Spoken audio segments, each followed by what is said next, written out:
हाँ जी, देखो बड़े ध्यान नाल समझियो। पंजाब दी हिस्टरी च ना ये पॉइंट जिहड़ा है बहुत इंपॉर्टेंट आ। ये वाला इनू आपां कहने आ समाज सुधार लहरां। जे तुसीं इनू पूरी करनोलॉजी च पढ़ना होवे ना ਤਾਂ ਤੁਹਾਡੇ ਜਿਹੜੇ ਕੋਰਸ ਦੇ ਵਿੱਚ ਜਿੱਥੇ ਆਪਾਂ ਪੰਜਾਬ ਪੜ੍ਹਿਆ ਹੈ, ਠੀਕ ਹੈ ਨਾ, ਤਾਂ ਪੰਜਾਬ ਦੇ ਕੋਰਸ 'ਚ ਇੱਕ ਟੌਪਿਕ ਹੋਊਗਾ ਸੋਸ਼ੋ ਰਿਲੀਜੀਅਸ ਰਿਫਾਰਮਸ ਇਨ ਪੰਜਾਬ। ਪੰਜਾਬ 'ਚ ਸਮਾਜਿਕ ਧਾਰਮਿਕ ਲਹਿਰਾਂ। ਉਹ ਦੋ ਜਗ੍ਹਾ ਤੇ ਆ। ਤੁਹਾਨੂੰ ਸਭ ਨੂੰ ਪਤਾ ਹੋਣਾ ਚਾਹੀਦਾ ਹੈ ਤੇ ਪਤਾ ਹੋਊਗਾ ਵੀ ਕਿ ਪੰਜਾਬ ਜਿਹੜਾ ਹੈ ਨਾ 1850 ਤੱਕ ਜਾਂਦੇ ਜਾਂਦੇ ਪੂਰਾ ਅੰਗਰੇਜ਼ਾਂ ਦੇ ਕਬਜ਼ੇ 'ਚ ਆ ਗਿਆ।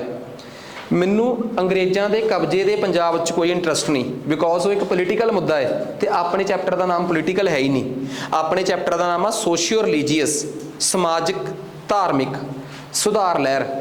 ਮੈਂ ਹਮੇਸ਼ਾ ਇੱਕ ਗੱਲ ਕਹਿੰਦਾ ਹੁੰਦਾ ਕਿ ਕੋਈ ਚੀਜ਼ ਸੁਧਾਰ ਹੈਗੀ ਹੈ ਕਿ ਨਹੀਂ, ਇਹ ਰੈਫਰੈਂਸ 'ਤੇ ਡਿਪੈਂਡ ਕਰਦਾ ਹੈ ਤੁਸੀਂ ਖੜੇ ਕਿੱਥੇ ਹੋ। ਹੁਣ ਸਪੋਜ਼ ਕਰੋ ਕੋਈ ਬੰਦਾ ਸਿੱਖਾਂ ਨੂੰ ਈਸਾਈਅਤ 'ਚ ਤਬਦੀਲ ਕਰ ਰਿਹਾ ਹੋਵੇ ਤਾਂ ਇਹ ਇੱਕ ਸੁਧਾਰ ਹੈਗਾ ਹੈ ਕਿ ਨਹੀਂ ਹੈਗਾ, ਇਹ ਡਿਪੈਂਡ ਕਰਦਾ ਕਿ ਤੁਸੀਂ ਖੜੇ ਕਿਹੜੇ ਪਾਸੇ ਹੋ। ਜੇ ਤੁਸੀਂ ਕ੍ਰਿਸਚੈਨਿਟੀ ਵਾਲੇ ਪਾਸੇ ਖੜੇ ਹੋ, ਈਸਾਈਅਤ ਵਾਲੇ ਪਾਸੇ ਖੜੇ ਹੋ, ਤਾਂ ਉਹਨਾਂ ਨੂੰ ਲੱਗਦਾ ਹੈ ਕਿ ਇਹ ਆਪਣੇ ਧਰਮ 'ਚ ਦਬੇ ਕੁਚਲੇ ਗਏ ਸੀ, ਇਹਨਾਂ ਨੂੰ ਅਸੀਂ ਸੁਧਾਰ ਵੱਲ ਲੈ ਕੇ ਆਏ ਹਾਂ।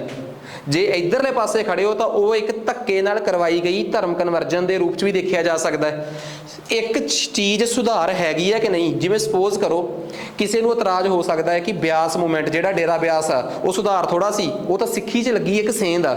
ਡਿਪੈਂਡ ਕਰਦਾ ਹੈ ਕਿ ਤੁਸੀਂ ਖੜੇ ਕਿੱਥੇ ਹੋ, ਤੁਸੀਂ ਕਿਹੜੇ ਪਾਸੇ ਖੜੇ ਹੋ। ਤੁਹਾਨੂੰ ਕਿਸੇ ਨੂੰ ਵੀ ਨਿਰੰਕਾਰੀ ਮੂਵਮੈਂਟ ਜਿਹੜੀ ਆ, ਨਿਰੰਕਾਰੀ ਲਹਿਰ ਜਿਹੜੀ ਆ, ਉਹ ਸਿੱਖੀ ਦੇ ਉੱਪਰ ਹੋਈ ਚੋਟ ਲੱਗੂਗੀ, ਪਰ ਡਿਪੈਂਡ ਕਰਦਾ ਕਿ ਤੁਸੀਂ ਖੜੇ ਕਿਹੜੇ ਪਾਸੇ ਹੋ। ਡੇਰਾ ਸੱਚਾ ਸੌਦਾ ਜਿਨ੍ਹਾਂ ਦੇ ਕਿ ਗੁਰੂ ਰਾਮ ਰਹੀਮ ਸਿੰਘ ਨੇ ਕੰਟਰੋਵਰਸੀ 'ਚ ਆ ਗਏ ਸੀਗੇ, ਕਿਸੇ ਨੂੰ ਉਹ ਚੀਜ਼ ਸੁਧਾਰ ਦੇ ਰੂਪ 'ਚ ਦੇਖੀ ਜਾ ਸਕਦੀ ਆ, ਕਿਸੇ ਨੂੰ ਉਹ ਚੀਜ਼ ਐਂ ਲੱਗ ਸਕਦਾ ਕਿ ਇਹ ਤਾਂ ਇੱਕ ਬਹੁਤ ਵੱਡਾ ਧਰਮ ਦੇ ਨਾਂ ਤੇ ਕੁਐਸਚਨ ਮਾਰਕ ਆ। ਤਾਂ ਇੱਕ ਗੱਲ ਯਾਦ ਰੱਖਿਓ, ਕਿਸੇ ਨੂੰ ਇਤਰਾਜ਼ ਹੋ ਸਕਦਾ ਹੈ, ਕਿਸੇ ਦੇ ਫੇਵਰ 'ਚ ਹੋ ਸਕਦੀ ਗੱਲ, ਪਰ ਹਰ ਚੀਜ਼ ਨੂੰ ਰਿਫਾਰਮ ਕਹਿ ਕੇ ਹੀ ਪੜ੍ਹਿਆ ਜਾਂਦਾ ਹੈ।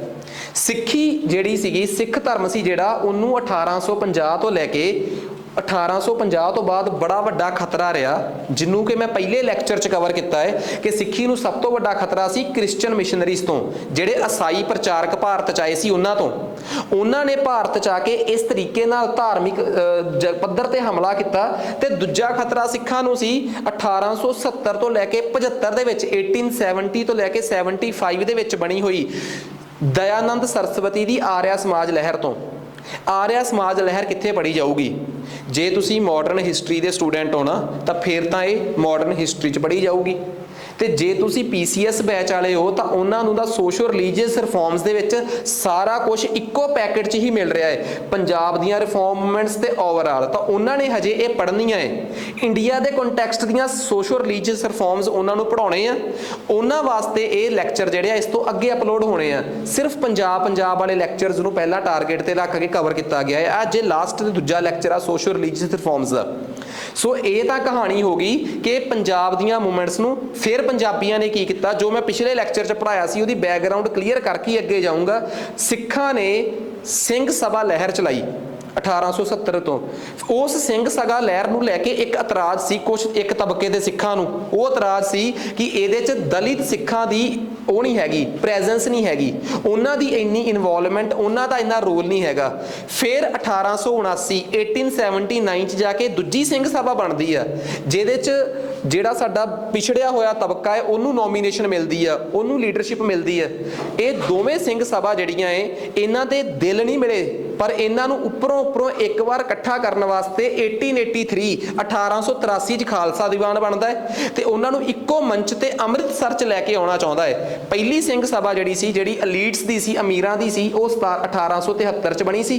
ਦੂਜੀ 1879 'ਚ ਬਣੀ ਆ, ਠੀਕ ਆ, ਲਾਹੌਰ ਦੇ ਵਿੱਚ ਬਣੀ ਆ। ਦੋਵਾਂ ਨੂੰ ਇੱਕੋ ਪਲੇਟਫਾਰਮ ਤੇ ਖਾਲਸਾ ਦੀਵਾਨ ਲੈ ਕੇ ਆਉਂਦਾ ਹੈ, ਪਰ ਖਾਲਸਾ ਦੀਵਾਨ ਦੀਆਂ ਆਪਣੀਆਂ ਕਮੀਆਂ ਸੀ। ਇਹ ਬੜੇ ਪ੍ਰੋ ਬ੍ਰਿਟਿਸ਼ ਸੀਗੇ, ਇਹ ਅੰਗਰੇਜ਼ਾਂ ਦੇ ਬੜੇ ਉਹ ਸੀਗੇ ਖਾਸ, ਇਸ ਕਰਕੇ ਇਹ ਅੰਗਰੇਜ਼ਾਂ ਤੇ ਤਿੱਖੇ ਹਮਲੇ ਕਰਨ ਤੋਂ ਹਮੇਸ਼ਾ ਬਚਦੇ ਰਹੇ। 1900 ਤੱਕ ਜਾਂਦੇ ਜਾਂਦੇ ਇਹਨਾਂ ਮੂਵਮੈਂਟਸ ਦੇ ਲੀਡਰ ਜਿਹੜੇ ਸੀ ਜਾਂ ਤਾਂ ਐਕਸਪਾਇਰ ਹੋ ਗਏ, ਉਹਨਾਂ ਦੀ ਡੈਥ ਹੋ ਗਈ, ਤੇ ਜਾਂ ਉਹ ਥੋੜਾ ਜਿਹਾ ਲੋਕਾਂ 'ਚ ਵਿਸ਼ਵਾਸ ਗਵਾ ਗਏ। ਮੈਂ ਇਹ ਵੀ ਦੱਸਿਆ ਸੀ ਕਿ 1900 ਤੱਕ ਜਾਂਦੇ ਜਾਂਦੇ ਪੰਜਾਬੀ ਜਿਹੜੇ ਸੀ ਉਹ ਰਾਜਨੀਤਿਕ ਮੁੱਦਿਆਂ 'ਚ ਉਲਝ ਗਏ। ਅੰਗਰੇਜ਼ਾਂ ਨੇ ਪੰਜਾਬ 'ਚ ਇਹੋ ਜਿਹੇ ਐਕਟ ਪਾਸ ਕਰਤੇ, ਪੰਜਾਬ ਲੈਂਡ ਅਲਾਈਨੇਸ਼ਨ ਐਕਟ, ਕਿ ਲੋਕਾਂ ਦੇ ਧਾਰਮਿਕ ਮੁੱਦਿਆਂ ਤੇ ਲੋਕਾਂ ਦੇ ਰਾਜਨੀਤਿਕ ਮੁੱਦਿਆਂ ਨੇ ਹਾਵੀ ਹੋ ਗਏ। ਕਈ ਵਾਰੀ ਲੋਕ ਰਾਜਨੀਤਿਕ ਹੋ ਜਾਂਦੇ ਆ, ਕਈ ਵਾਰੀ ਧਾਰਮਿਕ। ਉਹੀ ਪੰਜਾਬੀ ਆ ਕਈ ਵਾਰੀ ਰਾਜਨੀਤਿਕ ਮੁੱਦੇ ਤੇ ਦਿੱਲੀ ਪਹੁੰਚ ਜਾਂਦੇ ਆ, ਉਹੀ ਪੰਜਾਬੀ ਨੇ ਕਈ ਵਾਰੀ ਧਾਰਮਿਕ ਮੁੱਦੇ ਤੇ ਕਿਸੇ ਵੀ ਇਕੱਠ 'ਚ ਪਹੁੰਚ ਜਾਂਦੇ ਆ। ਲੋਕ ਹਮੇਸ਼ਾ ਹੀ ਵੇਰੀਏਸ਼ਨ ਚਾਹੁੰਦੇ ਆ, ਜਾਂ ਲੋਕ ਹਮੇਸ਼ਾ ਬੜੇ ਸੈਂਸਿਟਿਵ ਹੁੰਦੇ ਆ, ਜਿਹੜਾ ਮੁੱਦਾ ਉਹਨਾਂ ਦੇ ਦਿਲ ਨੂੰ ਲੱਗ ਗਿਆ ਉਹਦੇ ਨੇੜੇ ਪਹੁੰਚ ਜਾਂਦੇ ਆ। ਸਿੰਘ ਸਭਾ ਤੇ ਜਦੋਂ ਖਾਲਸਾ ਦੀਵਾਨ ਆਪਣਾ ਅਸਤਿਤਵ ਗਵਾ ਰਹੀ ਸੀ, 1900 ਤੋਂ ਬਾਅਦ ਇਹਦਾ ਨਾਮ ਬਦਲ ਕੇ ਰੱਖਿਆ ਗਿਆ ਚੀਫ ਖਾਲਸਾ ਦੀਵਾਨ। ਚੀਫ ਖਾਲਸਾ ਦੀਵਾਨ ਜਿਹੜਾ ਸੀ ਉਹਨੇ ਕੁਛ ਕੁ ਕੰਮ ਕੀਤੇ, ਜਿਵੇਂ ਸਿੱਖਾਂ ਦੇ ਆਨੰਦ ਕਾਰਜ ਐਕਟ ਨੂੰ ਪਾਸ ਕਰਾਉਣ ਦੀ ਕੋਸ਼ਿਸ਼ ਕੀਤੀ, ਤੇ ਇਸ ਤੋਂ ਬਿਨਾਂ ਧਾਰਮਿਕ ਰਾਜਨੀਤਿਕ ਤੌਰ ਤੇ ਸਿੱਖਾਂ ਦੀ ਪ੍ਰੈਜ਼ੈਂਸ ਨੂੰ ਅੰਗਰੇਜ਼ਾਂ ਦੇ ਅੱਗੇ ਰੱਖਿਆ ਕਿ ਸਾਡੀ ਵੀ ਆਪਣੀ ਹੋਂਦ ਹੈ ਇੱਕ। ਪਰ ਜਿਵੇਂ ਮੁਸਲਮਾਨ ਅਗਰੈਸਿਵ ਸੀ ਨਾ, ਤੇ ਅੰਗਰੇਜ਼ਾਂ ਦੇ ਗਲ 'ਚ ਗੂਠਾ ਦੇ ਕੇ ਆਪਣੇ ਵਾਸਤੇ ਰਿਜ਼ਰਵੇਸ਼ਨ ਕਰਵਾ ਰਹੇ ਸੀ 1909 ਤੋਂ ਬਾਅਦ, ਸਿੱਖਾਂ ਦੀਆਂ ਸੰਸਥਾਵਾਂ ਆਪਣੇ ਸਿੱਖਾਂ ਵਾਸਤੇ ਰਿਜ਼ਰਵੇਸ਼ਨ ਨਹੀਂ ਕਰਵਾ ਸਕੀਆਂ। ਇਸ ਕਰਕੇ ਸਿੱਖ ਆਮ ਸਿੱਖ ਦੇ ਦਿਲ ਦਾ ਹਿਰਦਾ ਜਿਹੜਾ ਸੀ, ਦਿਲ ਸੀ ਜਿਹੜਾ, ਉਹ ਵਲੂੰਦਰਿਆ ਗਿਆ ਕਿ ਸਾਡੀਆਂ ਸੰਸਥਾਵਾਂ ਕਮਜ਼ੋਰ ਨੇ, ਸਾਨੂੰ ਇੱਕ ਮਜ਼ਬੂਤ ਸੰਸਥਾ ਦੀ ਲੋੜ ਆ। 1919 ਤੋਂ ਬਾਅਦ ਫਿਰ ਇੱਕ ਸਿੱਖ ਲੀਗ ਬਣਦੀ ਆ। ਉਹ ਸਿੱਖ ਲੀਗ ਤੇ ਵੀ ਇਹੀ ਆਰੋਪ ਲੱਗਦੇ ਆ ਕਿ ਇਹ ਵੀ ਅੰਗਰੇਜ਼ਾਂ ਦੇ ਹੱਕ 'ਚ ਭੁਗਤ ਰਹੀ ਆ।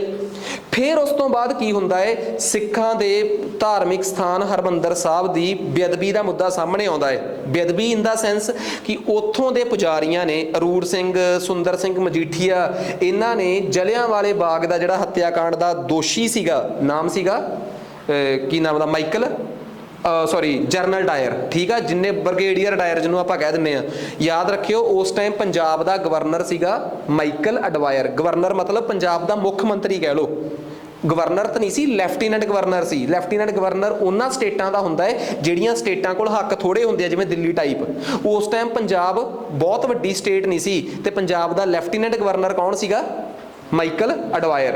ਤਾਂ ਮਾਈਕਲ ਅਡਵਾਇਰ ਨੇ ਉਸ ਟਾਈਮ ਬ੍ਰਿਗੇਡੀਅਰ ਡਾਇਰ ਦੀ ਡਿਊਟੀ ਲਈ, ਉਹ ਆਇਆ, ਹਮਲਾ ਹੋਇਆ, ਉਹਨੂੰ ਸਿਰੋਪਾਓ ਦੇ ਕੇ ਤੇ ਉਹਨੂੰ ਸਿੱਖ ਧਰਮ ਦੇ ਫਾਇਦੇ ਗਿਣਾ ਕੇ ਸਿੱਖ ਧਰਮ 'ਚ ਸ਼ਾਮਲ ਕਰਾਉਣ ਦੀਆਂ ਜਿਹੜੀਆਂ ਗੱਲਾਂ ਜਦੋਂ ਲੋਕਾਂ ਨੂੰ ਪਤਾ ਲੱਗੀਆਂ, ਤਾਂ ਅਰੂੜ ਸਿੰਘ, ਸੁੰਦਰ ਸਿੰਘ ਮਜੀਠੀਆ ਤੇ ਹੋਰ ਕੈਪਟਨ ਬਹਾਦਰ ਤੇ ਬੜੇ ਲੋਕਾਂ ਦੇ ਖਿਲਾਫ ਸਿੱਖਾਂ ਦਾ ਰੋਸ਼ ਪੈਦਾ ਹੋਇਆ, ਤੇ ਉਸ ਰੋਸ਼ 'ਚੋਂ ਨਿਕਲ ਕੇ ਆਈ SGPC। ਤੇ SGPC ਨੇ ਜਦੋਂ 15 ਨਵੰਬਰ 1920 ਨੂੰ SGPC ਬਣਦੀ ਆ, ਫਿਰ SGPC ਇੱਕ ਟਾਸਕ ਫੋਰਸ ਬਣਾਉਂਦੀ ਆ। ਟਾਸਕ ਫੋਰਸ ਦਾ ਮਤਲਬ ਆ ਇੱਕ ਫੋਰਸ ਜਿਹੜੀ ਕਿ ਸਿੱਖਾਂ ਦੇ ਗੁਰਦੁਆਰਿਆਂ ਨੂੰ ਉਹਨਾਂ ਪ੍ਰੋ ਬ੍ਰਿਟਿਸ਼ਰ ਅੰਗਰੇਜ਼ਾਂ ਦੇ ਚੇਲਿਆਂ ਤੋਂ ਆਜ਼ਾਦ ਕਰਾਊਗੀ। ਅੰਗਰੇਜ਼ਾਂ ਦੇ ਚੇਲੇ ਜਿਹੜੇ ਸਿੱਖਾਂ ਦੇ ਗੁਰਦੁਆਰਿਆਂ 'ਚ ਬੈਠੇ ਸੀ, ਉਹਨਾਂ ਨੂੰ ਉਸ ਵੇਲੇ ਮਹੰਤ ਕਿਹਾ ਜਾਂਦਾ ਸੀ। ਅੱਜ ਦਾ ਲੈਕਚਰ ਸ਼ੁਰੂ ਹੋ ਰਿਹਾ ਹੈ ਇੱਥੋਂ, ਆ ਸਮਝ ਆ ਗਈ ਸਾਰੀ ਕਰਨੋਲੋਜੀ। ਅੱਜ ਦਾ ਲੈਕਚਰ ਸ਼ੁਰੂ ਹੋ ਰਿਹਾ ਹੈ, ਸਿੱਖ ਲੀਗ ਪਹਿਲਾਂ ਪੜ੍ਹ ਲਈ, ਚੀਫ ਖਾਲਸਾ ਦੀਵਾਨ ਪੜ੍ਹ ਲਿਆ, ਖਾਲਸਾ ਦੀਵਾਨ ਪੜ੍ਹ ਲਿਆ, ਦੋਵੇਂ ਆਪਾਂ ਸਿੰਘ ਸਭਾ ਦੀਆਂ ਲਹਿਰਾਂ ਪੜ੍ਹ ਲਈਆਂ, ਇਹਨਾਂ ਦੇ ਵਿੱਚ ਉੱਠੇ ਵਿਵਾਦ, ਕੰਟਰੋਵਰਸੀਜ਼ ਪੜ੍ਹ ਲਈਆਂ, ਸਾਰੀ ਡਿਟੇਲ 'ਚ ਡਿਸਕਸ਼ਨ ਤੋਂ ਬਾਅਦ ਅੱਜ ਨਿਕਲ ਕੇ ਆਊਗਾ ਕਿ ਸਿੱਖ ਲਹਿਰ ਦੇ ਜਿਹੜੇ ਸੰਘਰਸ਼ ਨੂੰ ਅਸੀਂ ਦੇਖਾਂਗੇ ਕਿ 1920 ਤੋਂ ਲੈ ਕੇ 1925 ਤੱਕ ਸਿਰਫ 5 ਸਾਲ ਲੱਗੇ SGPC ਨੂੰ ਸੰਘਰਸ਼ ਕਰਦੇ। SGPC ਨੇ ਜਿਹੜੀ ਟਾਸਕ ਫੋਰਸ ਨੂੰ ਅੱਗੇ ਲਾ ਕੇ ਸੰਘਰਸ਼ ਕੀਤਾ, ਉਸ ਟਾਸਕ ਫੋਰਸ ਦਾ ਨਾਮ ਕੀ ਸੀਗਾ, ਸ਼੍ਰੋਮਣੀ ਅਕਾਲੀ ਦਲ। ਠੀਕ ਆ, ਅੱਜ ਵੀ ਸਿੱਖ ਦੋ ਇਸ ਗੱਲ ਤੇ ਵੰਡੇ ਹੋਏ ਆ ਕਿ ਸਾਡਾ ਇਤਿਹਾਸ 1920 ਤੋਂ ਹੀ ਕਿਉਂ ਸ਼ੁਰੂ ਹੁੰਦਾ ਹੈ, 1850 ਤੋਂ ਕਿਉਂ ਨਹੀਂ। ਕਈ ਲੋਕਾਂ ਨੂੰ ਇਤਰਾਜ਼ ਆ ਕਿ ਅਕਾਲੀ ਦਲ ਨੇ ਜਦੋਂ ਸੱਤਾ 'ਚ ਆਈ ਆ, ਤਾਂ ਅਕਾਲੀ ਦਲ ਨੇ ਆਪਣੇ ਇਤਿਹਾਸ ਨੂੰ ਗਲੋਰੀਫਾਈ ਕਰਨ ਵਾਸਤੇ ਪੰਜਾਬ ਬੋਰਡ ਦੀਆਂ ਕਿਤਾਬਾਂ 'ਚ SGPC ਦੇ ਇਤਿਹਾਸ ਨੂੰ ਤੇ ਸ਼੍ਰੋਮਣੀ ਅਕਾਲੀ ਦਲ ਦੇ ਇਤਿਹਾਸ ਨੂੰ ਐਵੇਂ ਇੰਪੋਰਟੈਂਸ ਦਿੱਤੀ ਆ, ਤੇ ਲੱਗਦਾ ਹੈ ਕਿ ਰਣਜੀਤ ਸਿੰਘ ਦੇ ਵੇਲੇ ਦਾ ਪੰਜਾਬ ਕਿਤੇ ਗੁੰਮ ਗਿਆ। ਸੋ ਇਹ ਆਰੋਪ ਨੇ, ਸੱਚ ਆ ਕਿ ਝੂਠ ਆ ਇਹ ਤਾਂ ਬਾਅਦ ਦੀਆਂ ਗੱਲਾਂ ਹੈ, ਪਰ ਆਪਾਂ ਨੂੰ ਪਤਾ ਹੋਣਾ ਚਾਹੀਦਾ ਹੈ ਕਿ ਹਰ ਇੱਕ ਗੱਲ ਇੰਪੋਰਟੈਂਟ ਸੀ। SGPC ਵੀ ਇੰਪੋਰਟੈਂਟ ਆ, ਅਕਾਲੀ ਦਲ ਵੀ ਇੰਪੋਰਟੈਂਟ ਆ, ਠੀਕ ਆ, ਤੇ ਰਣਜੀਤ ਸਿੰਘ ਦਾ ਰਾਜ ਵੀ ਇੰਪੋਰਟੈਂਟ ਆ ਸਾਡੇ ਵਾਸਤੇ। ਖੈਰ ਆਜੋ, ਕਹਿੰਦੇ ਸਿੱਖਾਂ ਨੇ ਆਪਣੇ ਗੁਰਦੁਆਰੇ ਕਿਹੜੇ ਆ। ਦੇਖੋ ਸਭ ਤੋਂ ਪਹਿਲੀ ਗੱਲ, ਕਈ ਲੋਕ ਨਾ ਮੈਨੂੰ ਇਹ ਪੁੱਛ ਲੈਂਦੇ ਆ ਕਿ ਜਦੋਂ ਅਸੀਂ ਨਾ ਪਟਿਆਲੇ ਦੇ ਨੇੜੇ ਲੋਕਾਂ ਨਾਲ ਗੱਲ ਕਰਦੇ ਆ, ਪਟਿਆਲੇ ਦੇ ਨੇੜੇ ਦੀਆਂ ਜਿਹੜੀਆਂ ਸਿੱਖ ਫੈਮਲੀਜ਼ ਨੇ, ਪਟਿਆਲਾ, ਨਾਭਾ, ਜੀਂਦ, ਇਸ ਬੈਲਟ ਦੀਆਂ ਸਿੱਖ ਫੈਮਲੀਜ਼ ਨੇ, ਇਹਨਾਂ ਦੇ ਕਲਚਰ 'ਚ ਨਾ ਤੁਸੀਂ ਨੋਟਿਸ ਕਰੋ, ਇਹਨਾਂ ਪਰਿਵਾਰਾਂ ਦੇ ਕਲਚਰ 'ਚ ਤੁਹਾਨੂੰ ਉਹ ਤਿਉਹਾਰ ਵੀ ਮਿਲਣਗੇ ਜਿਹੜੇ ਹਿੰਦੂ ਧਰਮ 'ਚ ਬਹੁਤ ਮਨਾਏ ਜਾਂਦੇ ਆ, ਜਿਵੇਂ ਦੁਸ਼ਹਿਰਾ ਪੂਜਾ ਹੋ ਗਈ, ਠੀਕ ਆ, ਤੇ ਆਮ ਇਸ ਤਰੀਕੇ ਨਾਲ। ਪਰ ਜਿਹੜੇ ਲੋਕ, ਜੇ ਤੁਸੀਂ ਕਦੀ ਅੰਮ੍ਰਿਤਸਰ ਵਾਲੇ ਪਾਸੇ ਜਾਓ, ਗੁਰਦਾਸਪੁਰ ਵਾਲੇ ਪਾਸੇ ਜਾਓ, ਉੱਥੇ ਇਹ ਤਿਉਹਾਰ ਨਹੀਂ ਹੈਗੇ। ਇਹਦੀ ਵਜ੍ਹਾ ਕੀ ਆ ਕਿ ਉਧਰਲੇ ਲੋਕ ਬਾਹਲੇ ਰੱਬ ਦੇ ਨੇੜੇ ਆ ਜਾਂ ਸਿੱਖ ਧਰਮ ਦੇ ਨੇੜੇ ਆ, ਤੇ ਇੱਧਰਲੇ ਲੋਕ ਹੈ ਨਹੀਂ। ਅਸਲ 'ਚ ਕਿ ਕੋਈ ਕਿਸ ਇਲਾਕੇ 'ਚ ਰਿਹਾ ਹੈ, ਕਿਸ ਪ੍ਰਕਾਰ ਦੇ ਇਲਾਕੇ 'ਚ ਕੋਈ ਰਿਹਾ ਹੈ, ਉਹਦੇ ਤੇ ਡਿਪੈਂਡ ਕਰਦਾ ਹੁੰਦਾ ਸਾਰਾ ਕੁਝ। ਇਹ ਜਿਹੜੇ ਸਤਲੁਜ ਤੋਂ ਉਰਲੇ ਪਾਸੇ ਪਟਿਆਲੇ ਵਾਲੇ ਪਾਸੇ ਦੇ ਲੋਕ ਆ ਨਾ, ਇਹ ਪਟਿਆਲਾ, ਨਾਭਾ, ਜੀਂਦ, ਇਹ ਰਾਜਿਆਂ ਦੇ ਪ੍ਰਭਾਵ 'ਚ ਰਹੇ ਆ। ਤੇ ਜਿਹੜੇ ਉਸ ਟਾਈਮ ਦੇ ਰਾਜੇ ਸੀ ਨਾ, ਪਟਿਆਲੇ ਵਾਲਾ ਰਾਜਾ, ਨਾਭੇ ਵਾਲਾ ਰਾਜਾ, ਰੀਪੂ ਦਮਨ ਹੋਣੀ, ਇਹ ਬਹੁਤੇ ਸੈਕੂਲਰ ਸੀ, ਧਰਮ ਨਿਰਪੱਖ ਸੀ। ਇੱਥੋਂ ਦੇ ਲੋਕ ਜਿਹੜੇ ਆ ਉਹਨਾਂ ਦਾ ਉਹ ਸੈਕੂਲਰ ਫੈਬਰਿਕ ਦਿਸਦਾ ਏ ਉਹਨਾਂ ਦੇ ਤਿਉਹਾਰਾਂ 'ਚ। ਜਿਹੜੇ ਸਤਲੁਜ ਤੋਂ ਪਾਰ ਪਰਲਾ ਪੰਜਾਬ ਸੀ ਜਿਹੜਾ 1850 ਚ ਕਬਜ਼ੇ 'ਚ ਆਇਆ, ਇੱਧਰਲਾ ਤੇ 1809 ਤੋਂ ਬਾਅਦ ਹੀ ਆ ਗਿਆ। ਇਹ ਤਾਂ ਅੰਗਰੇਜ਼ਾਂ ਦੇ ਪ੍ਰਭਾਵ 'ਚ ਰਹੇ ਆ, ਪਰ ਉਹ 1850 ਤੋਂ ਬਾਅਦ ਜਦੋਂ ਪਹਿਲੀ ਵਾਰ ਸਿੰਘ ਸਭਾ ਦੀ ਚਿਣਕ ਲੱਗੀ ਆ ਨਾ, ਜਾਂ ਅਕਾਲੀ ਦਲ ਦੀ ਚਿਣਕ ਲੱਗੀ ਆ, ਤਾਂ ਉਹ ਸਤਲੁਜ ਤੋਂ ਪਾਰ ਹੀ ਲੱਗੀ ਆ। ਉਧਰਲੇ ਪਾਸੇ ਹੀ ਉਹ ਸਿੰਘ ਸਭਾ ਬਣੀ ਆ, ਉਧਰਲੇ ਪਾਸੇ ਹੀ ਖਾਲਸਾ ਦੀਵਾਨ ਬਣੇ ਆ, ਉਧਰਲੇ ਪਾਸੇ ਹੀ ਸ਼੍ਰੋਮਣੀ ਅਕਾਲੀ ਦਲ ਦਾ ਕੰਮ ਰਿਹਾ ਹੈ। ਦੈਟਸ ਵਾਈ ਉਧਰਲੇ ਪਾਸੇ ਵਾਲੇ ਲੋਕ ਜਿਹੜੇ ਆ ਉਹ ਪ੍ਰੋ ਸਿੱਖੀਜ਼ਮ ਜ਼ਿਆਦਾ ਨੇ। ਇਹਦਾ मतलब ये नहीं कि सच्चे सुच्चे सिख ज़्यादा हो गए, इधर वाले घट हो गए। एक चीज़ कल्चर च अपने आप आ जाती है थोड़े इलाके करके। सो उतों का कल्चर सिर्फ इसे करके आडा बिकॉज 1920 तो लैके वो लोग अकाली दल दियां मूवमेंट्स दियां दा हिस्सा रहे ने।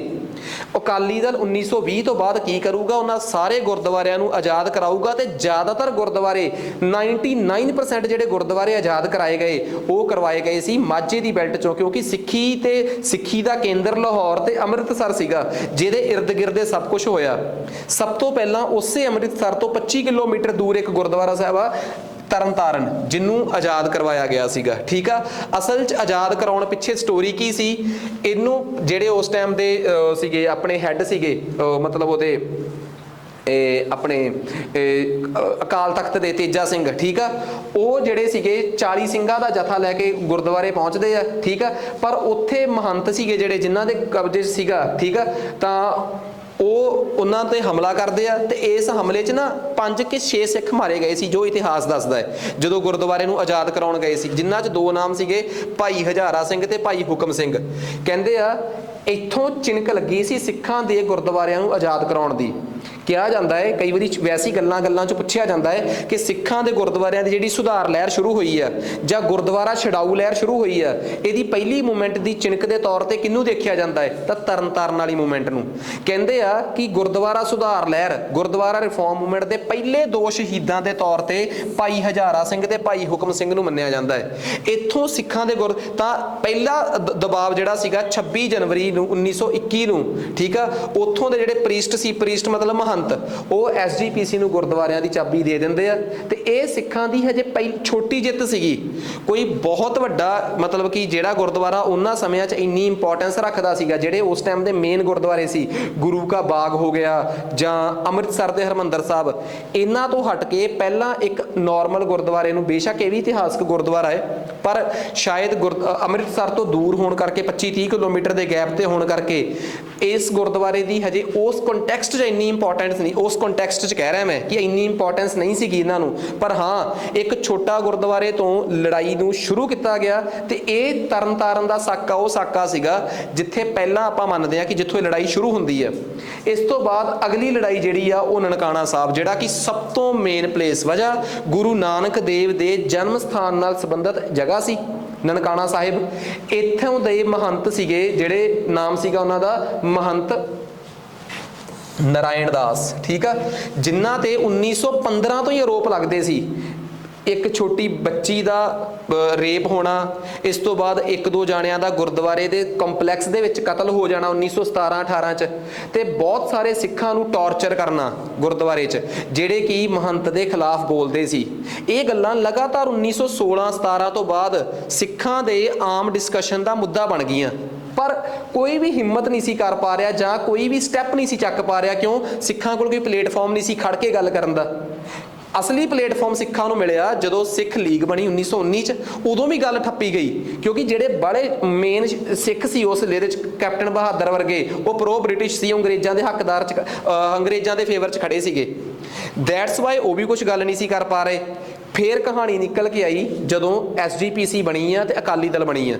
ਅਕਾਲੀ ਦਲ ਨੇ ਫਿਰ ਅੱਗੇ ਹੋ ਕੇ ਇਸ ਮੂਵਮੈਂਟ ਨੂੰ ਲੜਿਆ ਤੇ ਸੋਚ ਲਿਆ ਕਿ ਅਸੀਂ ਮਹੰਤ ਨਾਰਾਇਣ ਦਾਸ ਤੋਂ ਨਨਕਾਣਾ ਸਾਹਿਬ ਵਾਲੇ ਗੁਰਦੁਆਰੇ ਨੂੰ ਆਜ਼ਾਦ ਕਰਾਉਣਾ ਹੀ ਆ। ਠੀਕ ਆ, ਤੇ ਇਹਦੇ 'ਚ ਸਭ ਤੋਂ ਇੰਪੋਰਟੈਂਟ ਗੱਲ, ਜਿਹੜੇ ਲੋਕ ਇਸ ਮੂਵਮੈਂਟ 'ਚ ਸੀਗੇ, ਠੀਕ ਆ, ਮਾਸਟਰ ਸੁੰਦਰ ਸਿੰਘ ਲੈਲਪੁਰੀ ਤੇ ਹੋਰ ਵੀ ਮਤਲਬ ਕਿ ਲੀਡਰ ਸੀ ਜਿਹੜੇ ਮੇਨ ਕੰਮ ਆ, ਜਿਹੜੇ 2 ਜਣਿਆਂ ਦਾ ਨਾਮ ਇਹਦੇ 'ਚ ਆਊਗਾ, ਠੀਕ ਆ, ਜਿਨ੍ਹਾਂ ਨੇ ਕਿਹਾ ਸੀਗਾ, ਉਹ ਸੀਗੇ ਆਪਣੇ ਕੋਲ, ਇੱਕ ਨਾਮ ਆ ਕਰਤਾਰ ਸਿੰਘ ਝੱਬਰ ਤੇ ਇੱਕ ਨਾਮ ਆ ਲక్ష్మణ ਸਿੰਘ।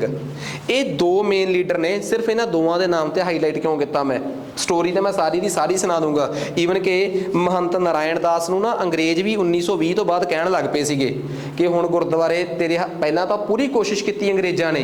अंग्रेज क्यों चाहुंदे सी कि गुरुद्वारे महंतां दे हत्थ च रहण, क्योंकि महंत जिहड़े सीगे वो गुरुद्वारे दा पैसा जिहड़ा सीगा उहनूं अंग्रेज़ां नाल चढ़ाउंदे सी ते सिख अपने गुरुद्वारियां दे कंट्रोल अपने हत्थ च तां लैना चाहुंदे सी कि जिहड़ा भी पैसा चढ़ावे दे तौर ते इकट्ठा हुंदा है वो मूवमेंट वास्ते जां सिੱਖੀ दे प्रचार च लाया जावे। सो अंग्रेज़ां नूं अपने उस इंडरैक्ट रैवेन्यू का खतरा सीगा, जिहड़ा इंडरैक्ट रैवेन्यू उत्थों दे पंजाब दे ਲੈਫਟੀਨੈਂਟ गवर्नर नूं इत्थों आउंदा सी। ਤਾਂ उस टाइम पंजाब का ਲੈਫਟੀਨੈਂਟ गवर्नर ਜਿਹੜਾ ਸੀਗਾ ਉਹ ਐਡਵਰਡ, ਜਾਨੀ कि पंजाब का ਜਿਹੜਾ ਲੈਫਟੀਨੈਂਟ गवर्नर ਸੀ ना ਉਹਨੂੰ ਵੀ बड़ी जल्दी बदल दिता गया ਸੀ। मैं ਤੁਹਾਡੀ ਜਾਣਕਾਰੀ ਲਈ ਦੱਸਦਾ, पंजाब का ਲੈਫਟੀਨੈਂਟ गवर्नर कौन सी ਜਦੋਂ जलियांवाले बाग ते हमला होया? माइकल एडवायर।